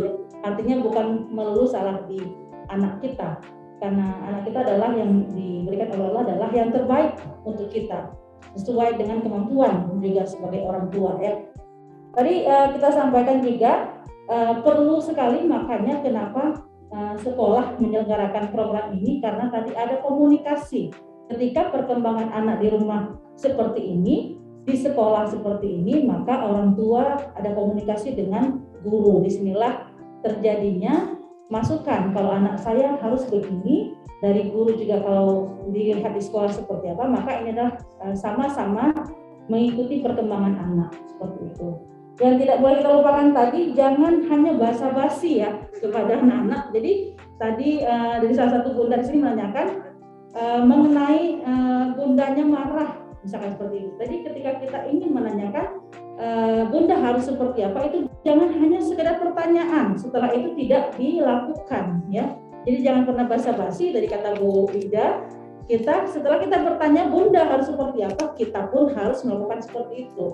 Jangan hanya bertanya besok bunda lupa, gitu ya. Sudah bertanya kemana bunda harus gimana, tapi hanya lupa setelah bertanya. Jadi jangan pernah basa-basi sama anak. Dan yang terakhir, saya juga bisa simpulkan tadi mengenai tes, ya. Tadi Bu Wida sampaikan, bukan berarti kita menyalahkan, tapi kita mengecek kembali ke validasinya, bagaimana penelitian yang telah mengungkapkan tentang hal itu, tentang tes tadi, sehingga itu tidak menjadi rujukan 100% bagi kita mengenal anak kita, karena kita yang setiap hari berhadapan dengan anak-anak pasti lebih paham daripada hasil tes yang tes itu sendiri tidak mengenal anak kita, ya. Baik, bunda-bunda semuanya, ya, bunda terima kasih sudah bertahan sampai sekarang, ya. Luar biasa pembahasan kita hari ini. Kita beri tepuk tangan sekali lagi untuk Bu Wida yang sudah memberikan kita banyak insight hari ini mengenai perkembangan anak kita dan cara kita memahami anak-anak kita, termasuk kami yang mendapatkan amanah di sekolah untuk ratusan anak, ya, yang tidak gampang juga terus belajar. Terima kasih ayah bunda semuanya. Kita ketemu lagi minggu depan, ya, dengan topik lanjutan, karena ini series, ya, lanjutan lagi dengan ilmu-ilmu baru lagi, insya Allah di jam yang sama. Mudah-mudahan kalau yang di rumah minggu depan bisa hadir ke sekolah, Bu Eni ditunggu, Bu Eni wajib, ya. Yang lain juga kita tunggu ayah bunda kalau mau datang ke sekolah lebih ramai di sini. Insya Allah kita ketemu lagi minggu depan. Saya hari ini yang telah membantu Bu Wida di sini dan juga ayah bunda semuanya. Mudah-mudahan dari segi teknis minggu depan kita bisa perbaiki kembali. Insya Allah sampai bertemu lagi. Assalamualaikum warahmatullahi wabarakatuh.